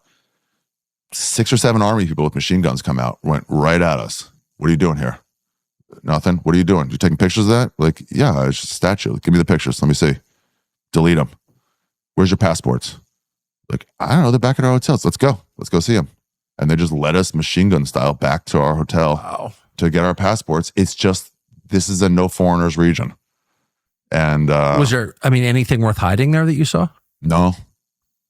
There's not like a secret nuclear program or anything. No. It was just some poor people with like makeshift guns and like, yeah. And then we got back and the people there were like, what? Why? Let's play soccer. We all tried to do the hacky sack soccer thing. They loved it. I got violent diarrhea and food poisoning there. That was more notable than the machine gun that's stuff. required. So 4.5 months on the road, you come back to your country and what do you notice?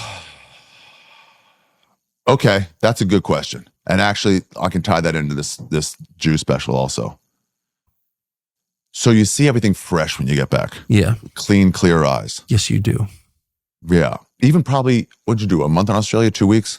Yeah, 2.5 weeks. Even that amount of time, for sure, you're off, is enough time to be like, it's just forest for the trees for a moment.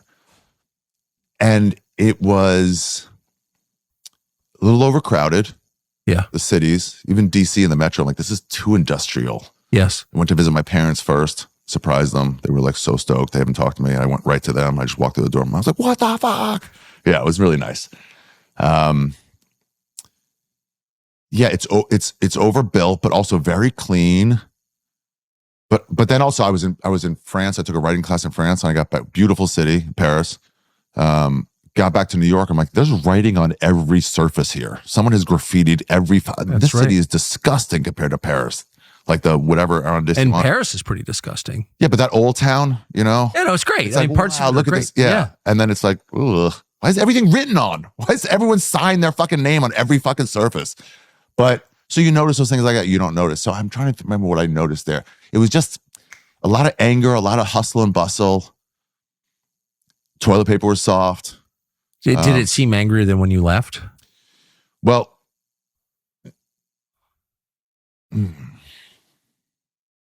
I didn't check my email right away. The lady I sent it to was an employee back then.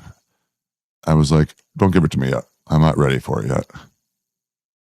And then I did, and it was like, fuck, it was overwhelming amount of requests I would need and people asking for things. even to weigh in on this or that. I'm like, God, a lot of fucking tasks I didn't realize. Yeah. I didn't realize how much that's what it was. The overwhelming amount of responsibility. And I'm not in a high responsibility field, you know. That's true. Yeah. And it was just like needing to return texts and emails and weigh in on this and pay your bill and do that. It's just like, it was so freeing before. So here's what I noticed when I did the Jew special. It was weird because I've never done this before, but I was living with a ghost for about 5 years. I was living with a guy who was dead. That version of me isn't here anymore, right? Like the yeshiva student. The yeshiva kid, yeah. He's gone. He's been long gone.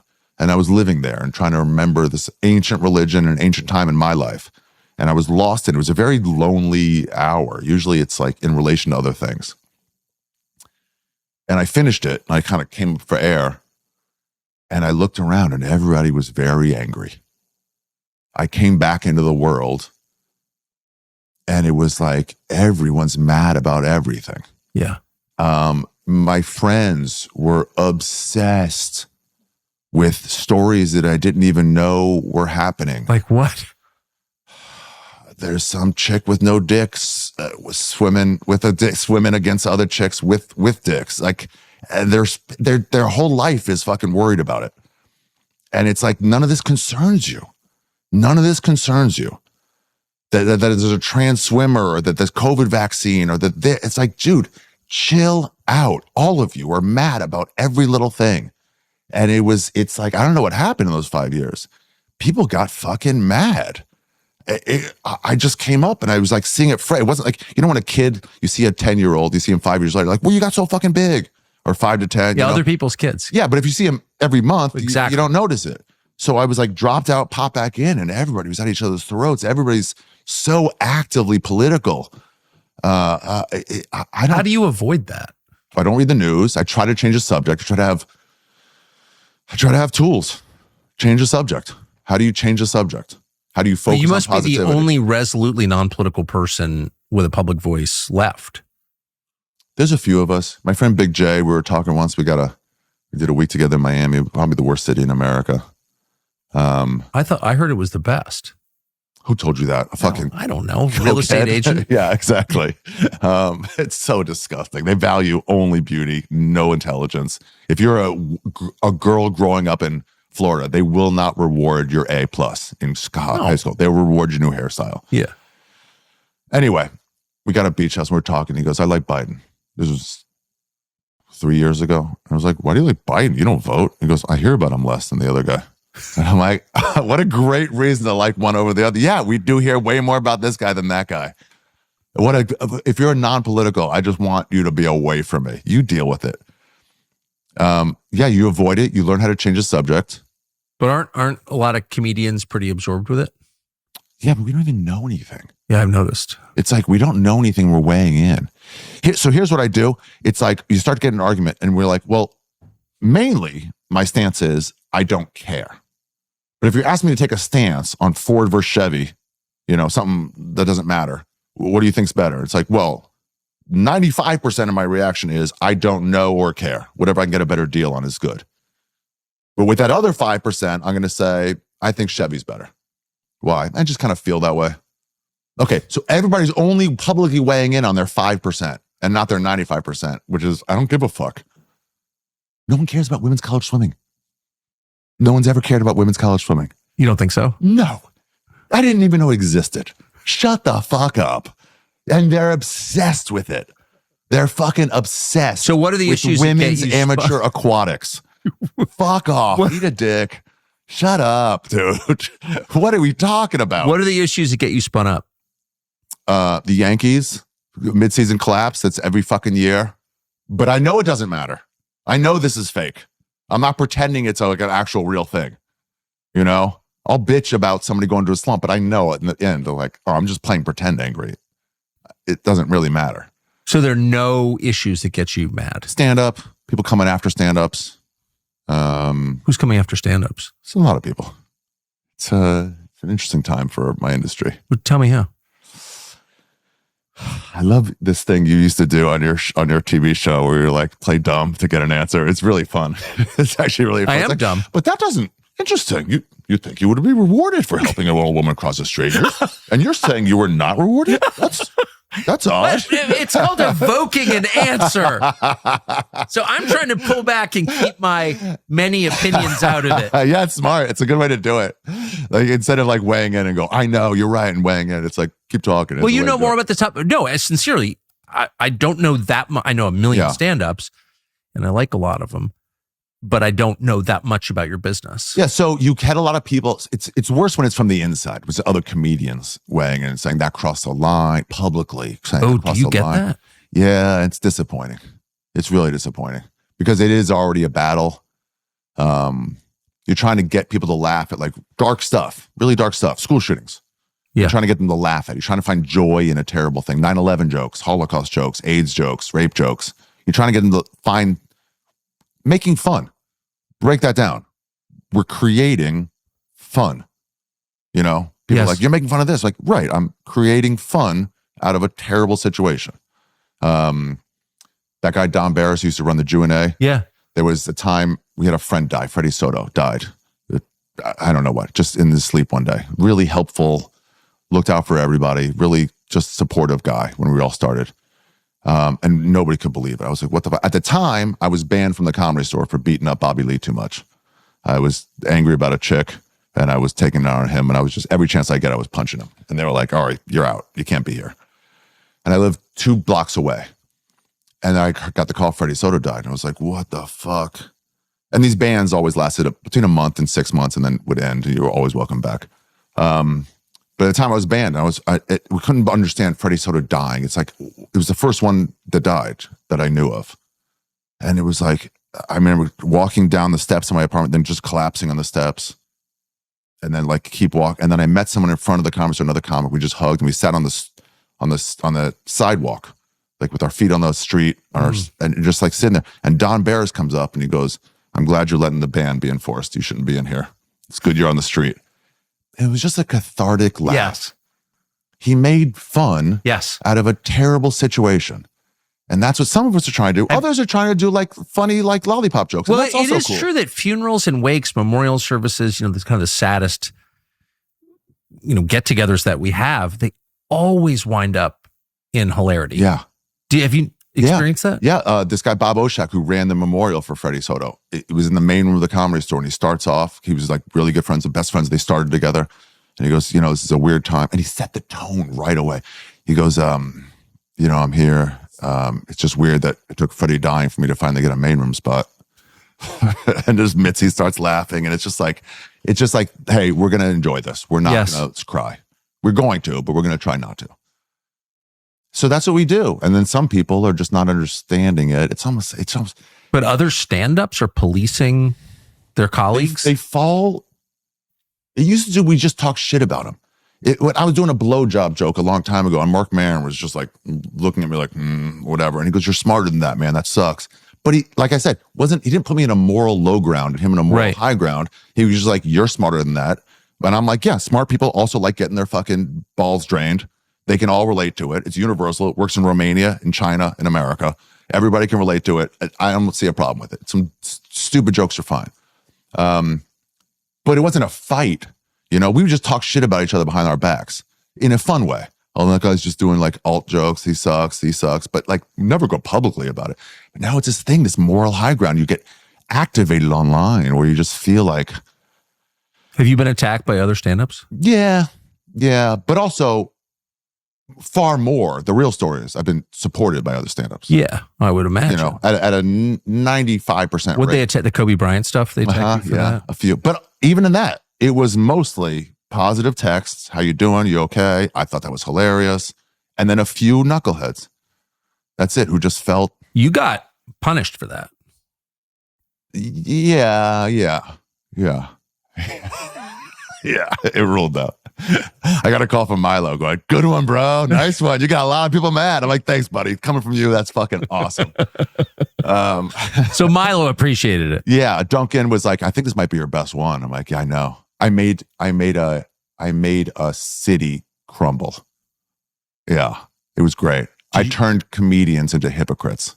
They were all like, if you don't like a joke, just walk away. And now these same guys, because they live in LA or they were black, they were like, this is going too far. I'm like, you have no ideals. I found your fucking, it's all, just walk away if it's a rape joke. But if it's a fucking about one of your heroes, you're like, no, I don't like it. You've never been triggered. Now you're triggered. Now you understand those people walking out. He's screaming as they walk out. It's also helpful for the rest of us to know who they are, the phonies. Yeah. It's just like. Did you get dropped by your management for that? Manager dropped me. She was also getting death threats at home. Because you made fun of Kobe Bryant. Dude, Laker fans are retarded. They're not smart people. They've only had winners, so they don't understand what struggle is. They're dumb. They're bad people. They're Laker fans. So when she called you, what'd she say? Your manager? She was like, I think she might have texted me. She's like, I think that's the end of the road for us. But I'm getting these like, they're saying they're going to come to me. They doxed her. They're like, I'm going to come to your house and rape you. It's like, ugh, don't deal with that. Get out of here. What are you guys doing? They upped it. They upped it at that point. I never seen them up it like that, where instead of going after you, they'll go after other people, like your loved ones, to try to hurt you. And it's like, well, what did they do? What do you do? It's just idiots, online going, it's like, they're all playing, they don't even, if they actually saw someone, they wouldn't do that. They actually, nothing actual in real life, by the way, zero, only online stuff. Really? And I tried to calm everybody down. I was like, guys, I've been getting death threats for 2 decades. This isn't real. This is gamer talk.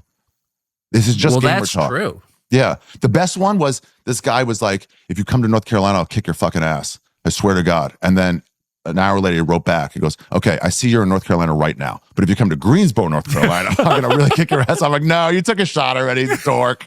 You took your shot. Shut up. If I ever see you, I'll kill you. I'm like, my tour schedule's there. Have some fucking ideals. Come get me. Do you worry about that? I used to in the very beginning, but it was never even a fuck you in person.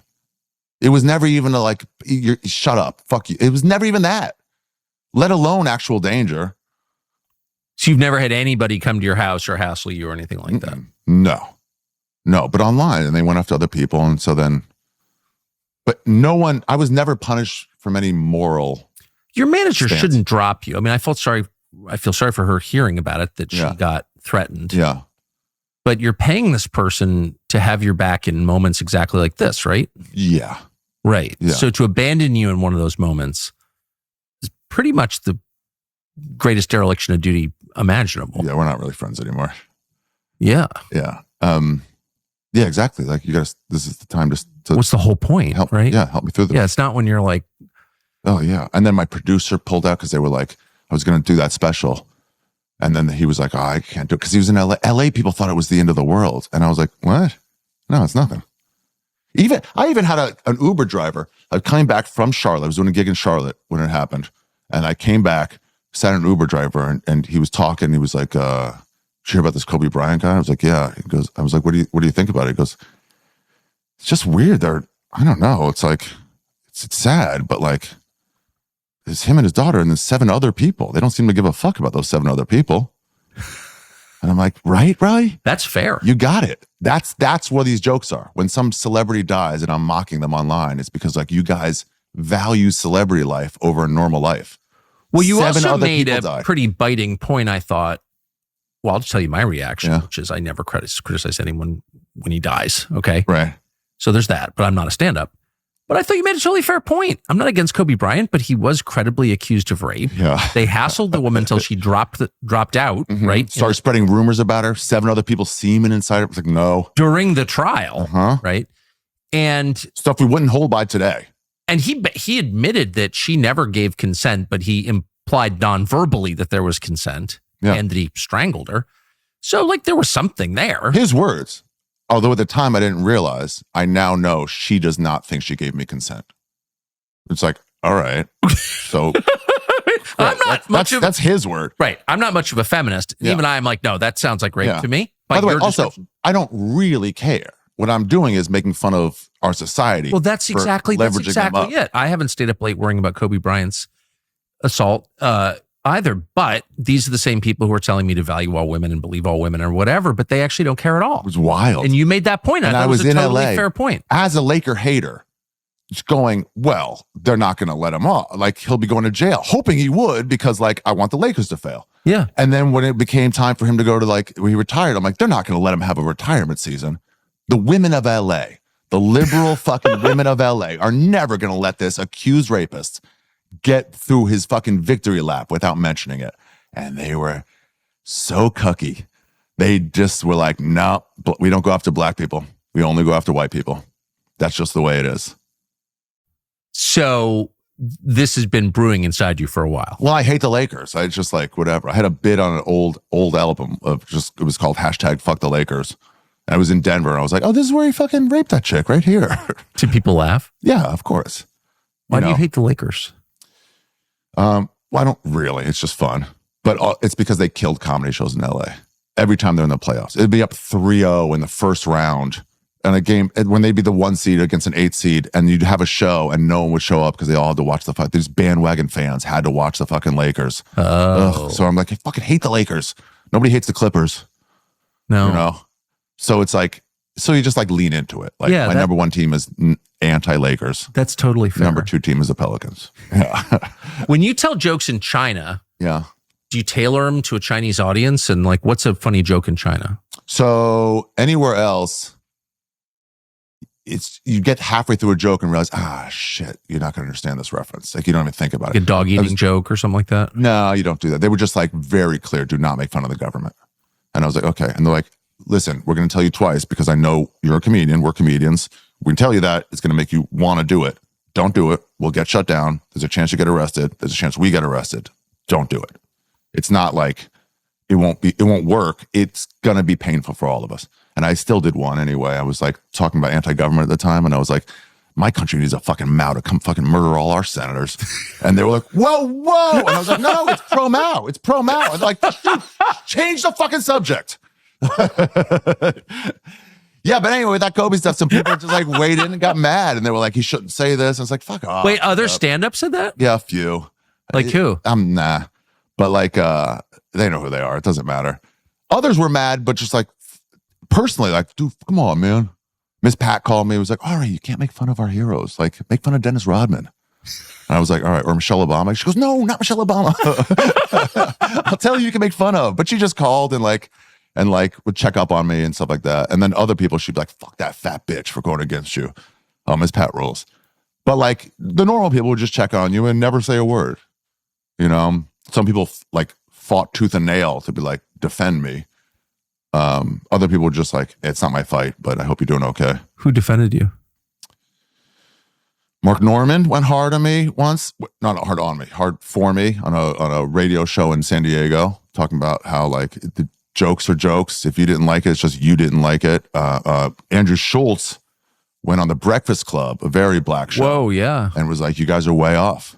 You're way off. I mean, that was ballsy to go on a black show. He was a black hero. So just like when Cosby stuff came out and they didn't want to hear it, they didn't want to hear this either. So I like bringing it up. Again, it's not about Kobe. It's about them worshiping heroes. So he was like, no, it's a fucking joke. You guys are getting it wrong.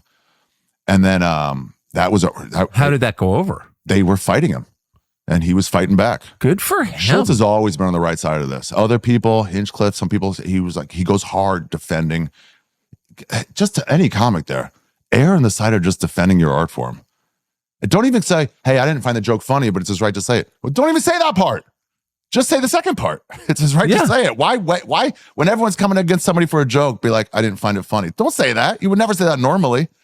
You would never, in times of peace, go, I didn't find that. But Tony Hinchcliffe defended you.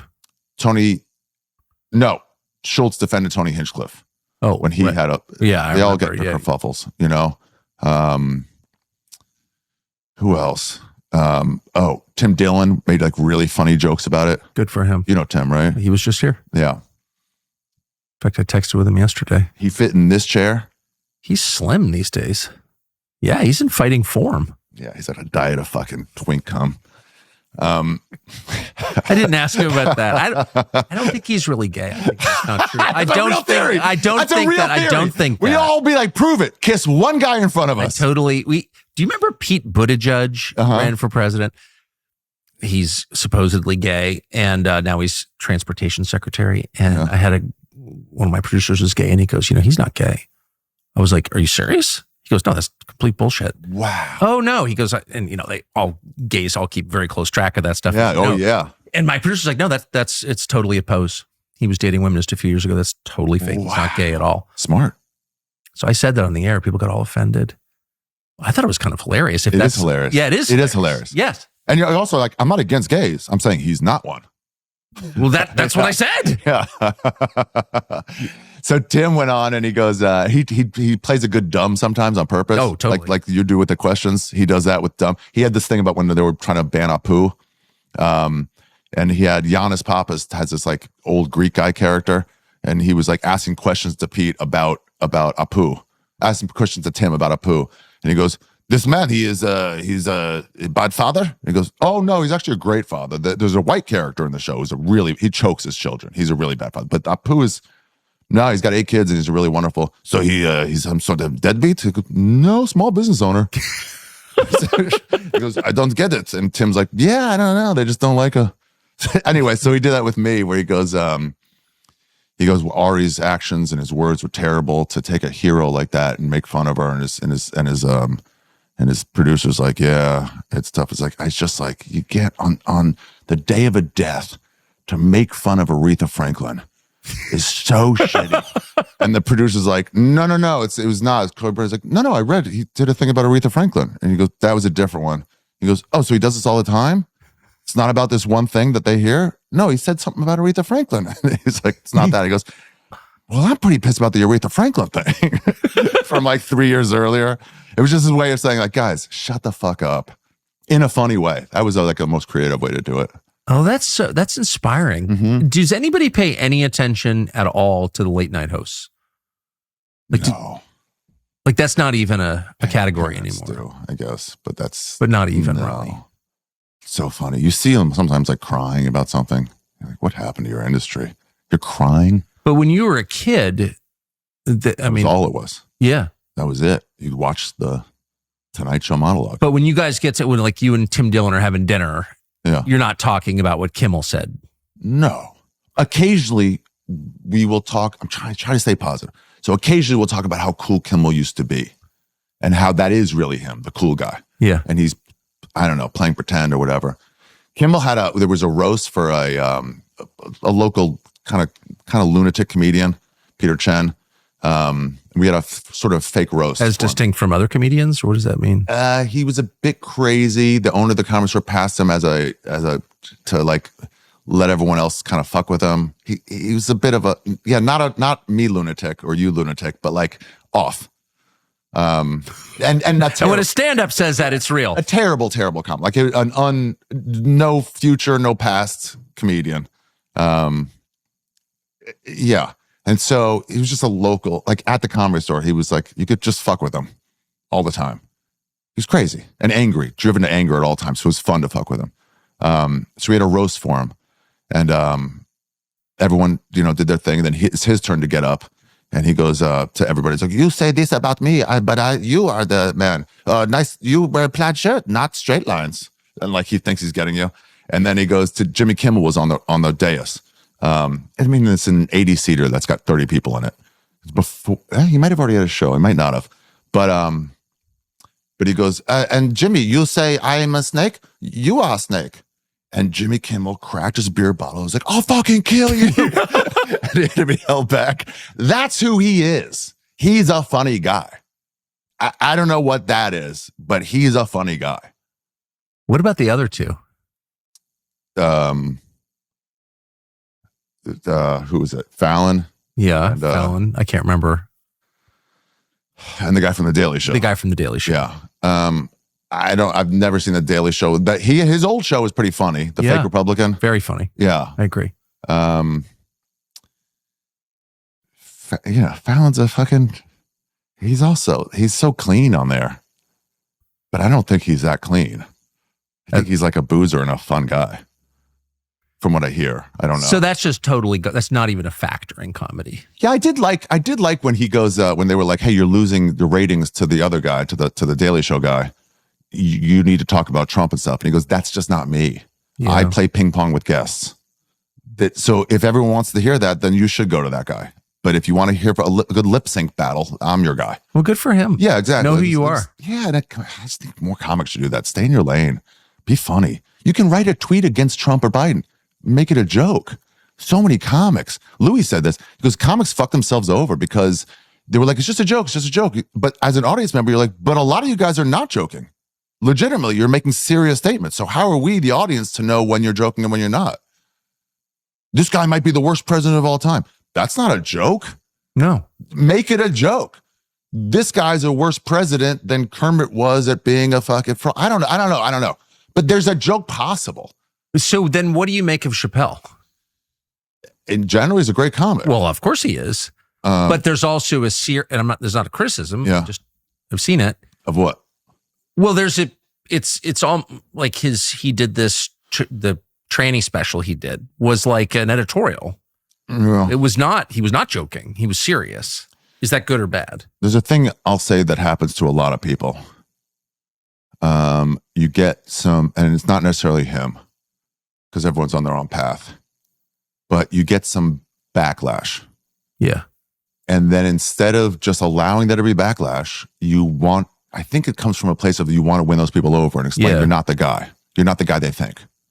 And you want to win them over. But then what happens is your creative output is spent trying to win over people who hate you instead of trying to please the people who do love you. And that's your core group, and keep honoring them. And these other people, it sways them all. It's so smart. When the people go really... I just got it. That is a really smart observation. Thanks, buddy. It's not just comedy I'm saying...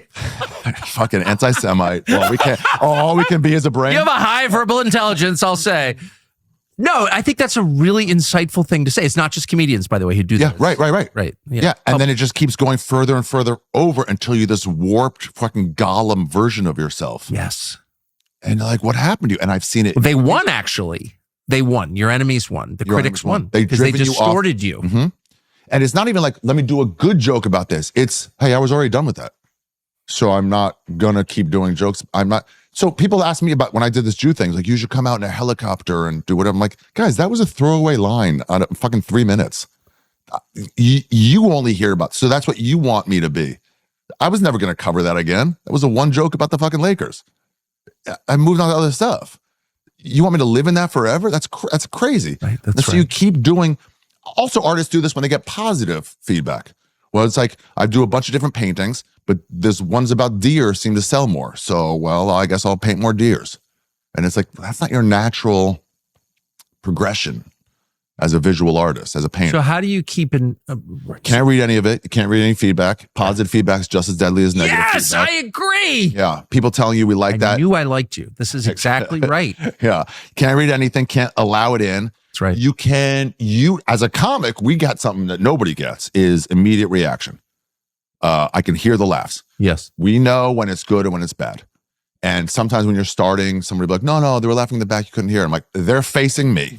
I can hear, I got the best seat in the house for the laughs. And I know when there's good laughs and bad laughs. And I know even in that 15-minute set that I thought was bad, there was one joke that killed and the other 14 were not good. So I'm aware what the line was for this crowd. And I failed. And it's okay. And they tell you like, no, this, that. I can tell from immediate feedback. I don't have to go home and go, who was saying anything about it online? I know what worked. Every time they come out with a thing against comics, they're like, and this fucking crowd was laughing. This crowd doesn't know me. Especially if it's at the Cellar, the Stand, or the Comedy Store. This is not our crowds. They're just there for the show. And we're going on. And if you're making them laugh, that's a bunch of strangers laughing. That's all the feedback you need. Or a bunch of strangers not laughing. And that's also great feedback. You know? Occasionally you'll get a comedian go, hey, there's something there. Don't give up on that joke. Wait, everything you're saying is true and wise, more important. But there's also the reality of touring for any gig, which is you wind up in a hotel room alone. Yeah. And there's nothing to do. It's depressing. And you're on your phone and you're like, I wonder what the reaction to this was. That's fair. And I should say this. I fall to it constantly. When I say don't read that, it's advising myself, read it less. That's right. You know, we were all talking once at the store in the parking lot and Gerard Carmichael showed up. We were all talking. We were talking about reading comments and stuff. And he was like, yeah, you shouldn't read this before. What year was this with him? think it was right after he had his first TV show. So he's kind of a star. Like Beyonce knows him, but not like internationally. And he was doing well. Anyway, whatever. And he goes, yeah, you shouldn't read it. But it is people talking about you. It's interesting, right? It's Tom Sawyer and Huck Finn. Like, let's go up there and hear my fucking... Well, you're a performer. I mean, you play for people and for their reactions. So this is another form of it. Yeah, and you want to hear it. But it's just like, do something else. It's deadly. Every once in a while, I'll go open up Instagram when I'm bored, and I'm like, don't, fight back one time. And it's not like a wholesale, like I'll never be on here, but I'm like, right now, I shouldn't be on it. I'm in the woods. I'm in the woods sometimes, and I go on my phone. It's like, fucking, ugh. Well, do it later. You did take 4.5 months off without your phone, so I don't know anyone else who's done that. Yeah, it's just like you set your own line, and I'm behind my line. I'm about to, I've been, for almost a year, I've been trying to get on this light phone. You know, the light phone? No. It's this company. They made it, you can do regular texting. It's, the buyers are two people. They are people who want to spend less time online and people who don't want to be spied on. They're woods people, and there's fucking liberals who don't want to fall to it. I'm in the latter, I guess. Full texting. There's no email on there. There's a Maps app, but not Google Maps, because they don't want, those people don't want to be tracked. So it's some other Maps app. I think there is a rideshare app, and some sort of music playing app, I think, but not Spotify, because they don't want anybody algorithming you. The Light Phone 3 is about to come out with a camera unrelated. Like, it takes a picture onto So a that's hard all drive. I use my phone for. So that would be for me. Yeah, I want one where I can't get this stuff on there. I can't get email. I'll check it at home. I want to be able to text and not have to do this, which is fucking annoying. Right. So a full keyboard. They used to have the one that flipped open like that, the LG Envy, and you could text like that. Flip phone, but you could text like that. It's a breeze. I loved it. I gave up email what do you mean? completely. No email. I don't do no email. email. No email. How do you deal with like long form? I text. That's it. And I try to make, I mean, I'm sure I miss a lot, you know, and I... How does someone send you, well, okay, so they can send you a link you can open, read this. Yeah, or PDF, or I just don't deal with stuff. Wow. And because I think it's just, it takes too much time. Yeah, I think I've lost probably half to a full decade of my life to this. Right.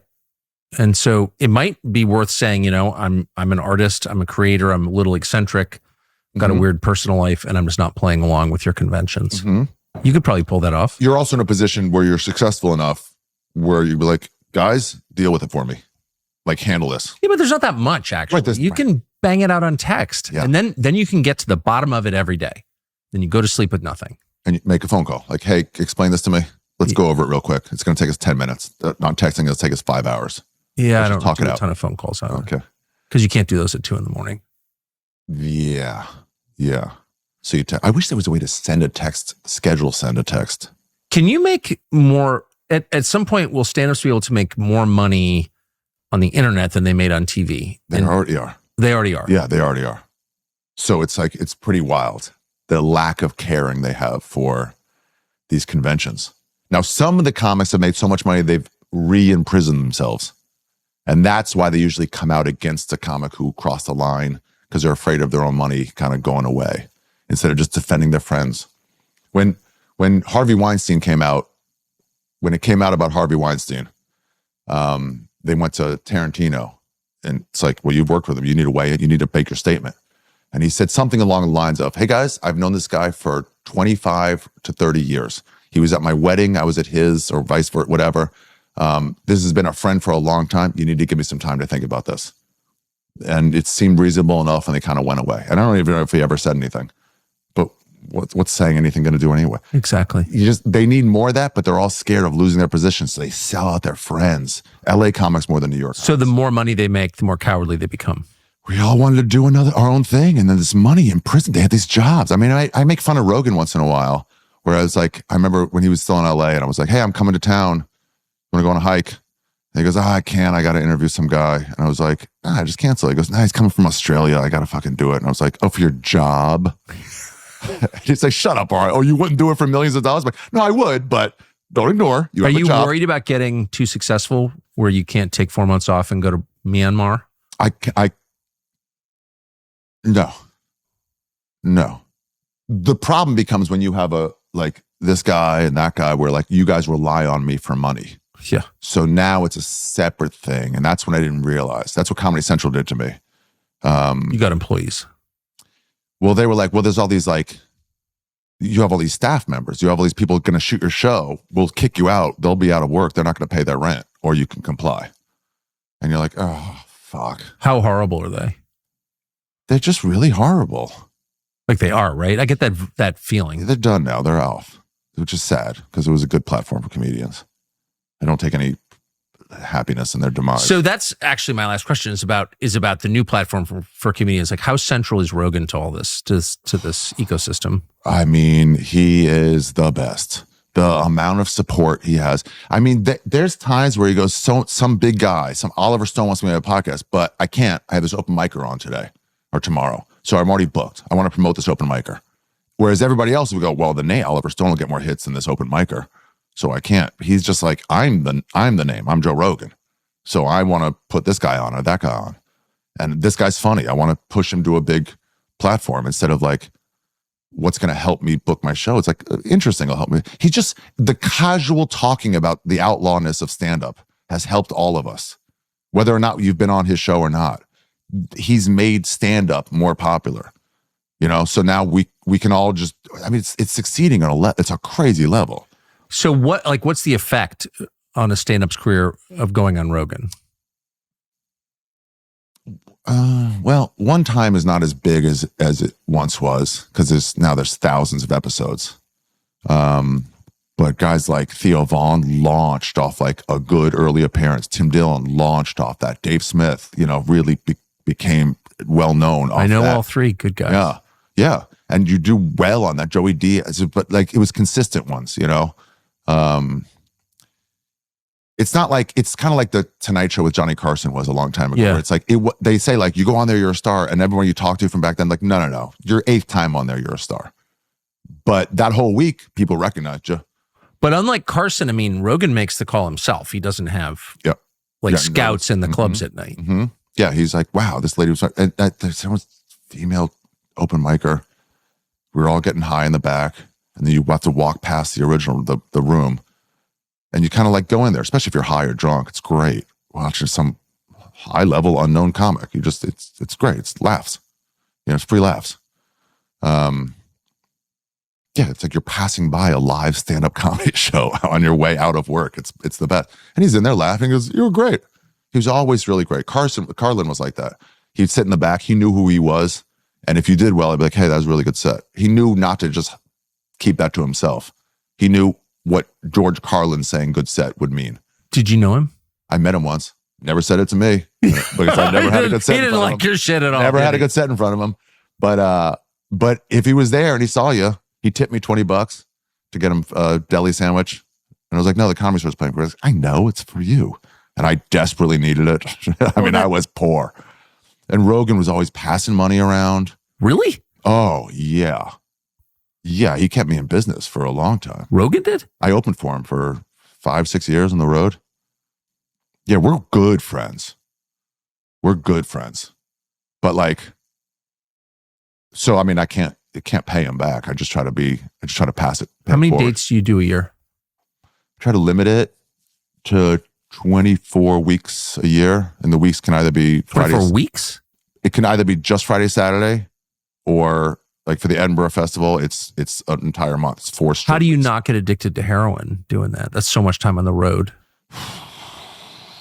You get to be a boozer for sure. Yeah. Yeah. Heroin is always like, one time I had a thought like, because I mean, I want to try it.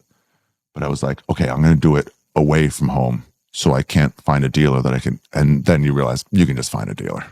If you're in New York City, you probably pull that off. Yeah. So I just haven't gotten into it. But how do you keep your life from capsizing? Sometimes it gets bad. And you're like, "Oh, I got to take that back a little." Pot also, sometimes like, "Nah, I messed up a show a little bit." Not completely. It went from an A to like an A-. Be like, cool it. Being high on stage. Being high, being drunk. You're like, let's get drunk afterwards. They asked Earthquake once, like, "Do you drink on stage?" I love this interview. And he goes, "Stand-up comedy is one of the few jobs that enable you the right to imbibe while you're at work. And I like to avail myself of that right." And they go, does it ever make you worse? He goes, almost every time. But yeah, you just got to keep track of it and not let it get you're your own employee. So it's up to you. Yeah, but there's a disconnection that happens. Justify. There's a lot of sober comics. Are there really? Couldn't handle it. Joe List. I met Joe List, great comic. I met him when I moved to New York. There was like a separation between New York and LA. And I was like, hey, everybody here in New York talks about you. Like kind of reveres you, but I've never heard of you. Coming from LA, like he goes, you want to know why I'm not as big as my name? Like, yeah, he goes, booze. But I've been sober for 6 months and now 12 years. He's crushing it now. But he had to do that for himself. Other guy, Rogan gets high all the time. He can handle it.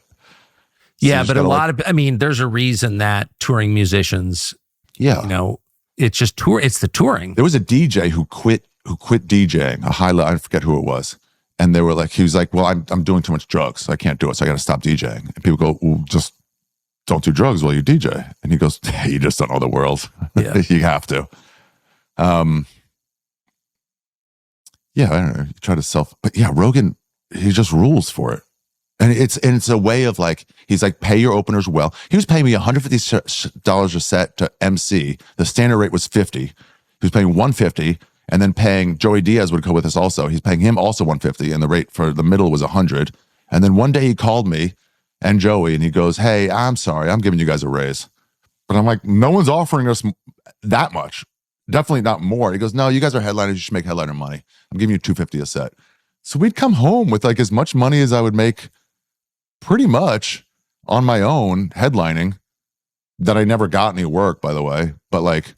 It would have been the same, and also never touched my wallet and went out to the finest restaurants.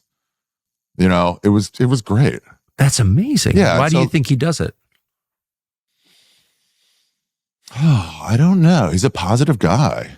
So for a while, he just brought Joey Diaz with him, and then and Joey was pretty coked up back then, and sometimes he just would not show up. And he could bring a local, but you got to be supportive to the scene. You got to help guys that are struggling. And he'd bring just Joey. And then Joey he'd get to the airport. And he's like, "Joey, where are you?" No one answer his phone. And then he'd land in the new city. He's like, "Where are you?" He goes, something came up. I missed my flight. And it's like, I was at the airport. You missed your flight. He just, coke excuses, Yeah. And so he's just like, he's unreliable. He might not show up. It became too much. But instead of saying, you can't come anymore, he goes, I'll just bring a second opener. So if you don't come, I've still got somebody. It's nuts to have an employee go, I just don't show up a lot. Like, I guess I'll hire 2 employees then. Instead of just firing the guy. He was like, he's too funny. He's got to be supported. It's our responsibility. That's remarkable. Yeah. So I try to do that with like young comics. It's like, it doesn't. One time I was. Wait, so when your opener gets too high to show up at the airport, you're okay with No, I've never had a guy like that. People are too, whatever. But like, no, I'm like, I'll pay for your meals. If we're out like at a diner after spots, it's like, I got it. Don't worry about it. Because that's what Rogan, I remember one of those. He was like brand new to LA. He took us all out for like the standard hotel, late night food. And he paid like 3 times in a row. I'm brand new to LA. This isn't normal for someone. You get around, but not consistently get rounds. That's weird. And we're at Carney's. It was a chili dog place. And I was like, let me get this one. I was broke. I couldn't afford the standard hotel, but the Carney's, like, it's $3 each, And he goes, no, it's okay. I'm like, dude, please, let me get it. There's also like a man sort of like course. hierarchy thing. You can't keep paying for me. I don't know you like that. And I insisted. And he goes, okay, thank you. Appreciate that. And then later we're walking back to the comedy store. He goes, hey, just so you know, like, it's not a power position when I pay for you. It's just like, that standard meal for me is about a quarter to you. It's about worth 5 nickels. Yeah. That's why I pay for it. It's meaningless. It's not for power. I thank you for buying me Carney's, but like, that's all. I have more money, so take some. Like if I could just go get coffee at your spot. I don't have to ask. So when Rogan got attacked, when they tried to claim he was a racist of all things, oh yeah, it didn't seem what it had like no effect. It had no effect. Also, comics supported him. I think this is what you got to do when there's this like meteor of hatred coming at anybody. You get it plenty. Other people have gotten it plenty. It's just it's solid ball. And for a meteor to break up, it needs to start breaking up, and you get the image where it's like a piece falls off in the atmosphere. A piece falls off. So what support does from other people in your industry, either broadcasting or comedy, is it shoots a fucking hole through that meteor, a little hole, and that starts to break it up a lot faster. If you have a few comers who go, guys, you just don't understand comedy. That's just a joke. He doesn't mean that. You're out of your mind. It creates doubt in the story. Yes, that's right. And then it breaks up really fast. But when there's no doubt, it's just fucking ball that fucking blows everything Then up. what happened to, look, I don't know Louis C.K., but I at the height of that, I always thought he was really talented. So I read about it and whatever, was embarrassing, that story, but it was not a crime that I could tell. How did he wind up getting destroyed for that? Puritanical. I think there's something in society like, no matter if you're big, we want you down. I think it's because it says something about me that I'm not big. Instead of like, let me rise up to his level. Right. Let me take you down. So in comedy, it works in a few ways. You're an evil person. You steal jokes. You're hacky. You're racist. Roseanne, racist. Carlos Mencia steals jokes. Larry the Cable Guy, hacky. These are all things I don't, necessarily agree with or not agree with, but this is what they say. This guy lied about something. This guy did that, but they're just like, either way, we're going to take you down. It's not about one thing. If it was about one thing, I'd be like, the society doesn't like that thing. Right. But since it's about lots of things, it's like, what the common factor is, you're big. You're all big. Let's take you down. Yeah, with Roseanne, she offered like a legitimate explanation. That lady looks white. I saw a picture of her. She looks like an old Jewish lady. Yeah. And then it's like, that's a believable fucking retort. But it's like, we want you out of here. Do you know her, Roseanne? I've met her a few times. Great person. Yeah, I don't know her that well, but truly a cool, interesting person. Lunatic. Absolutely, 100%. But in touch with something deep. She's not a shallow person. Catch her vibe on stage, and it's not even jokes. It's just a vibe, and she just gets people on a wave. Like, it's pretty special. But yeah, I don't know. They go after Rogan. They go after Louis. I think it was that. I think because what they were going after him for was puritanical. Oh yeah. It was, you're not doing sex the way we do. But I mean, when I was in college, I started bringing up verbal consent, and it was brought up by virgins who had never really experienced sex. If you ask any normal woman how they feel if a guy's like, may I kiss you? And they say, okay, yes. May I touch your breast? Like, dude, we're done here. Yeah, because you're weak. Yeah, you're weak. Go for it, and I'll say no. That's how you know. It's not like you're not holding them down. You're just like, it's like, I'm like, okay. I mean, I've gone in for a kiss, but like, no, I don't see you like that. I'm like, okay, it's embarrassing. Yeah. I'm not going to do it again. I feel shamed. They try to like, that's okay. I'm like, when was the last time that happened to you? Yeah, a long time ago. Good. Yeah. Just checking. Yeah. Yeah. A long time ago. Yeah. And it's like, but we were like, that doesn't work in real life, verbal consent. And he got verbal consent. May I do this? Yes, you may. Okay. I'm going to do it. Okay. Fuck you! It's and they actually took him out. And they did. And because then people were like, well, I can't. I think that. So the friends of his were like, no, we'll defend him. Other people were like, you're putting me in a moral weird spot. You're saying he's this evil guy, and if you defend evil, and you're out. I mean, Norm Macdonald saying, hey, I don't think Roseanne meant that. And they go, well, now you're off the Tonight Show tonight. And he goes, I'm not excusing it. I'm saying it wasn't the right person.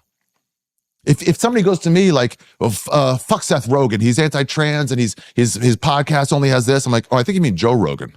They're like, fuck you, don't tell me what to think. You know what I mean? And it's like, you can't even argue with you're at the wrong door. You're at the wrong door. That's what happened to, what's her name? That black chick who got shot through the fucking wall. They went to the wrong house. What's her name? Oh, in North Carolina. Say her name. Yeah. I never did say her name though, so I can't remember. Yeah, well.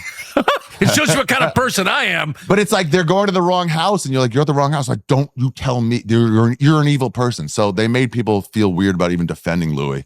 But it was like, what are you talking about? It's whatever. But it's also, when you take a step back from it, it's all comical. If you don't take any personal, like, I know that guy. So here's a game I play.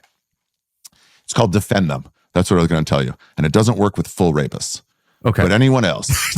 Imagine they were your friend. Yeah. And you had to explain to people, Louis is a good example, of why someone's not wrong. There was a comedian in the UK. We're at the Edinburgh Festival, and he was doing it was called When Heresy Met Sally. This guy, Finn Taylor, he's a great comic. And he takes these long, one year he did Whitey McWhiterson was his hour. It was all about just white people and the culture. And he takes every side, South Park style, every side. And When Heresy Met Sally, he had some great lines in there. He goes, men are the only ones that rape ourselves. He goes, women, you ever have sex with a guy and then it ggets weird the next day? He goes, he didn't want to have sex. You raped him. You talked him into it. And he did this thing about Louis, and he asked some women if he could do that, and they said no, and I guess he did it anyway. And I saw him afterwards, like, hey, great special. Same thing as the other one, but like, just so you know, that's not, the facts are wrong. Do what you want, just like that rabbi told me, but like, they did say yes. He goes, oh, shit. And to his credit, he changed it. He was like, I don't want to get it wrong. So he changed it. Made it still a funny joke, but yeah, like, let me get the facts right. Definitely. So anyway, wait, fuck. I haven't smoked weed today. At all? Yeah. I know. This place. It's a weird Wait, let me state. just ask you, who you know Louis C.K., but are there people you would defend who you don't know? Yeah, okay. So that's the game. Thank you. It's defend them. So act as if they're your friend and say what happened. So with Louis, it's like he asked someone for two girls come back to your hotel room, which, by the way, always implies women aren't idiots. You know what they want, at least. You know what they want. No victim blaming. But if I walk out with $100 No, but bill, there are no surprises. If you right. This is, you know what this is probably. Exactly. So you could be like, let's meet downstairs if you don't want that. Okay. So you're at least putting a guy in a weird position. If I walk out with $100 bill in the ghetto in Avenue D in New York and I get robbed, I shouldn't get robbed. But also, like, don't do that, you know? So anyway, if you defend him, it's like he asked for verbal consent and got it. And they go, well, his high-powered manager tried to shut these girls up, or, this is the defend them game, or his friend, his manager / his friend was saying, hey, can you shut the fuck up? He's married. Yeah. Can you shut the fuck up? And not he's silencing them, but just like, hey, quit saying this shit about my fucking friend. Use your head. He's married. That's not the same as like trying to silence a fucking female voice. And Janine said this on a podcast. She goes, we all thought it was funny when it happened. We all thought it was like, what a dork he is. Yes. Which is great. Yes. A guy who jerks off in his stomach should be mocked. Of course. But should continue to work. Anyway, so defend them. John Gruden. Remember that? No. He was a coach for the Tampa Bay Bucks. Yeah. It's a sports team. I know you're not into that. I've heard of him. Okay. He used to be a coach for the Raiders. And in the interim, he worked for ESPN. And he was talking to the owner of the Redskins online, his buddy. He was friends with him. And they were shitting on Roger Goodell, the commissioner of the league. Good for them. And he called him the F word for gays. Yeah. And he goes, he said, whatever. And they were like, you said this. And it was in leaked emails in an investigation into Daniel Snyder, the owner of the Redskins, the old owner of the Redskins. And they leaked this stuff on purpose. And they go, what's that? He said, I go, okay, it's either a homophobic slur or it's an employee privately with another employee talking shit about their boss, who's, by the way, hetero. So to call him is that confirmed? I don't know. He's more hetero than fucking Tim Dillon. But so it's just a guy talking shit about their boss privately. That doesn't sound nearly as bad. Defend them. Play the defend them game and you'll realize, oh, actually people are not these evil monsters that you think. I love that. Yeah. Do you have forbidden figures in there too? Is it only people you know? Oh, so you research it. It's almost like a parlor game at a party. Who do you play this with? You could do it at a house party, but people like don't want to be the one defending, especially liberals, or actually the other way. Yeah. If it's like super Republicans. Yeah. Most of us are in the middle somewhere. 80% of us are in the middle somewhere. And the fucking vocal parts of each side are way, way out there. It's like Islam. It's like the ones who are running it are the fucking bomb makers. Yeah. But most of them are just like, hey, you're supposed to love your wife. Yeah, exactly. So they don't like it. If you pull fucking AOC out, about something and you're a fucking hardcore Republican, you're like, you got a defender. And you're like, all right, let me look into this. And it's kind of debate club. And you realize no one's a fucking monster. The monsters are gone. Again, doesn't work with credible accusations of rape. Study is coming in handy through lifelong. Like you're looking at all sides of the question. Yeah. It's a fun game at a party. You put a few people's names in a hat and you pick one out and you go. Have you ever defended someone you don't like? Yeah, all the time. And you realize, oh shit, if that was my friend, I would see the good in him. That's not the case. Or this story was wrong, or they left out a certain part of the story to get their way. You know, the cops in the Robbie King beating. Yeah. You know that, how they cut out the first 7 minutes? Oh, of course. And it's like, doesn't excuse beating someone much, but it does somewhat excuse. It does explain it better. Exactly. When he's fighting to a standstill with 3 cops, by the way, if you punch a cop, they're going to punch you back. You think? They're going to go hard. Yeah. That's the deal. And he's fighting to a standstill with 3 of them, and they come in like, you don't do that to our fucking friends. But if you start with 7 cops beating a guy, like, he's defenseless. You're like, well, yeah, you're not seeing the whole story.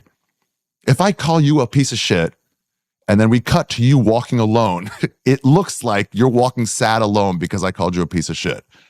But that's not the real story. You know, we're having a good time. Exactly. So anyway, defend him. It's a fun game. I'm going to play tonight. Yeah, try it. Again, it does And not I will work with defend. rapists. Actually, you know what I'm going to do? I'm going to defend you. Okay. Yeah. All right. Yeah. He's a good guy. Yeah. Ari Shaffir. Thank you. Buddy, it was great to meet you. It really was. It was It's awesome. great to meet you. Thank you. Yeah. You know, I did not tell my mom I was coming to meet you. Why, she's not a fan? She's a fan. It's all these people. And I'm like, he was an anti-war guy at Fox News who followed the dead. He's not, how is he that guy that you think he is? Well, you can't be anti-war. That means you're a fascist. It's racist to be I think you're anti-war. going different with the FA, but With the what? with the FA, you started saying fascist, I thought you were going to say something else. No. Because I learned you can't even call Roger Goodell that. Yeah, exactly. So I wonder. Buddy, it was great to meet you. I want you to do my travel podcast. Done? I know you've been You have places. a travel podcast? Yeah, it's called You Be Trippin'. It's just about a place, no politics. Man, there's one thing I've done a lot of is travel. Yeah, And I think it's the most educational thing you can do. yeah. I really believe that. I don't know why more people don't do it. Oh, it's so I feel like great. our rich people in this country, I am one, but they don't travel right. Yeah, Like they kind of recreate their own lives with better service in a foreign country. But the whole point of travel is to learn how other people live. yeah. Read the local newspaper if you. 100%. Yeah. Instead of how do I get the New York Times here? Good. Call me. I'd do it. Okay. Perfect. Okay. You ever in New York? No, I don't go to New York. Okay. Well, or whatever. Let's do it. All right. Okay. Thanks, man. Thanks, buddy. Thanks for watching our YouTube channel. We hope you'll subscribe to it. And by the way, you can hit the little bell on there and get notifications every time we produce a video. We hope you'll do that also.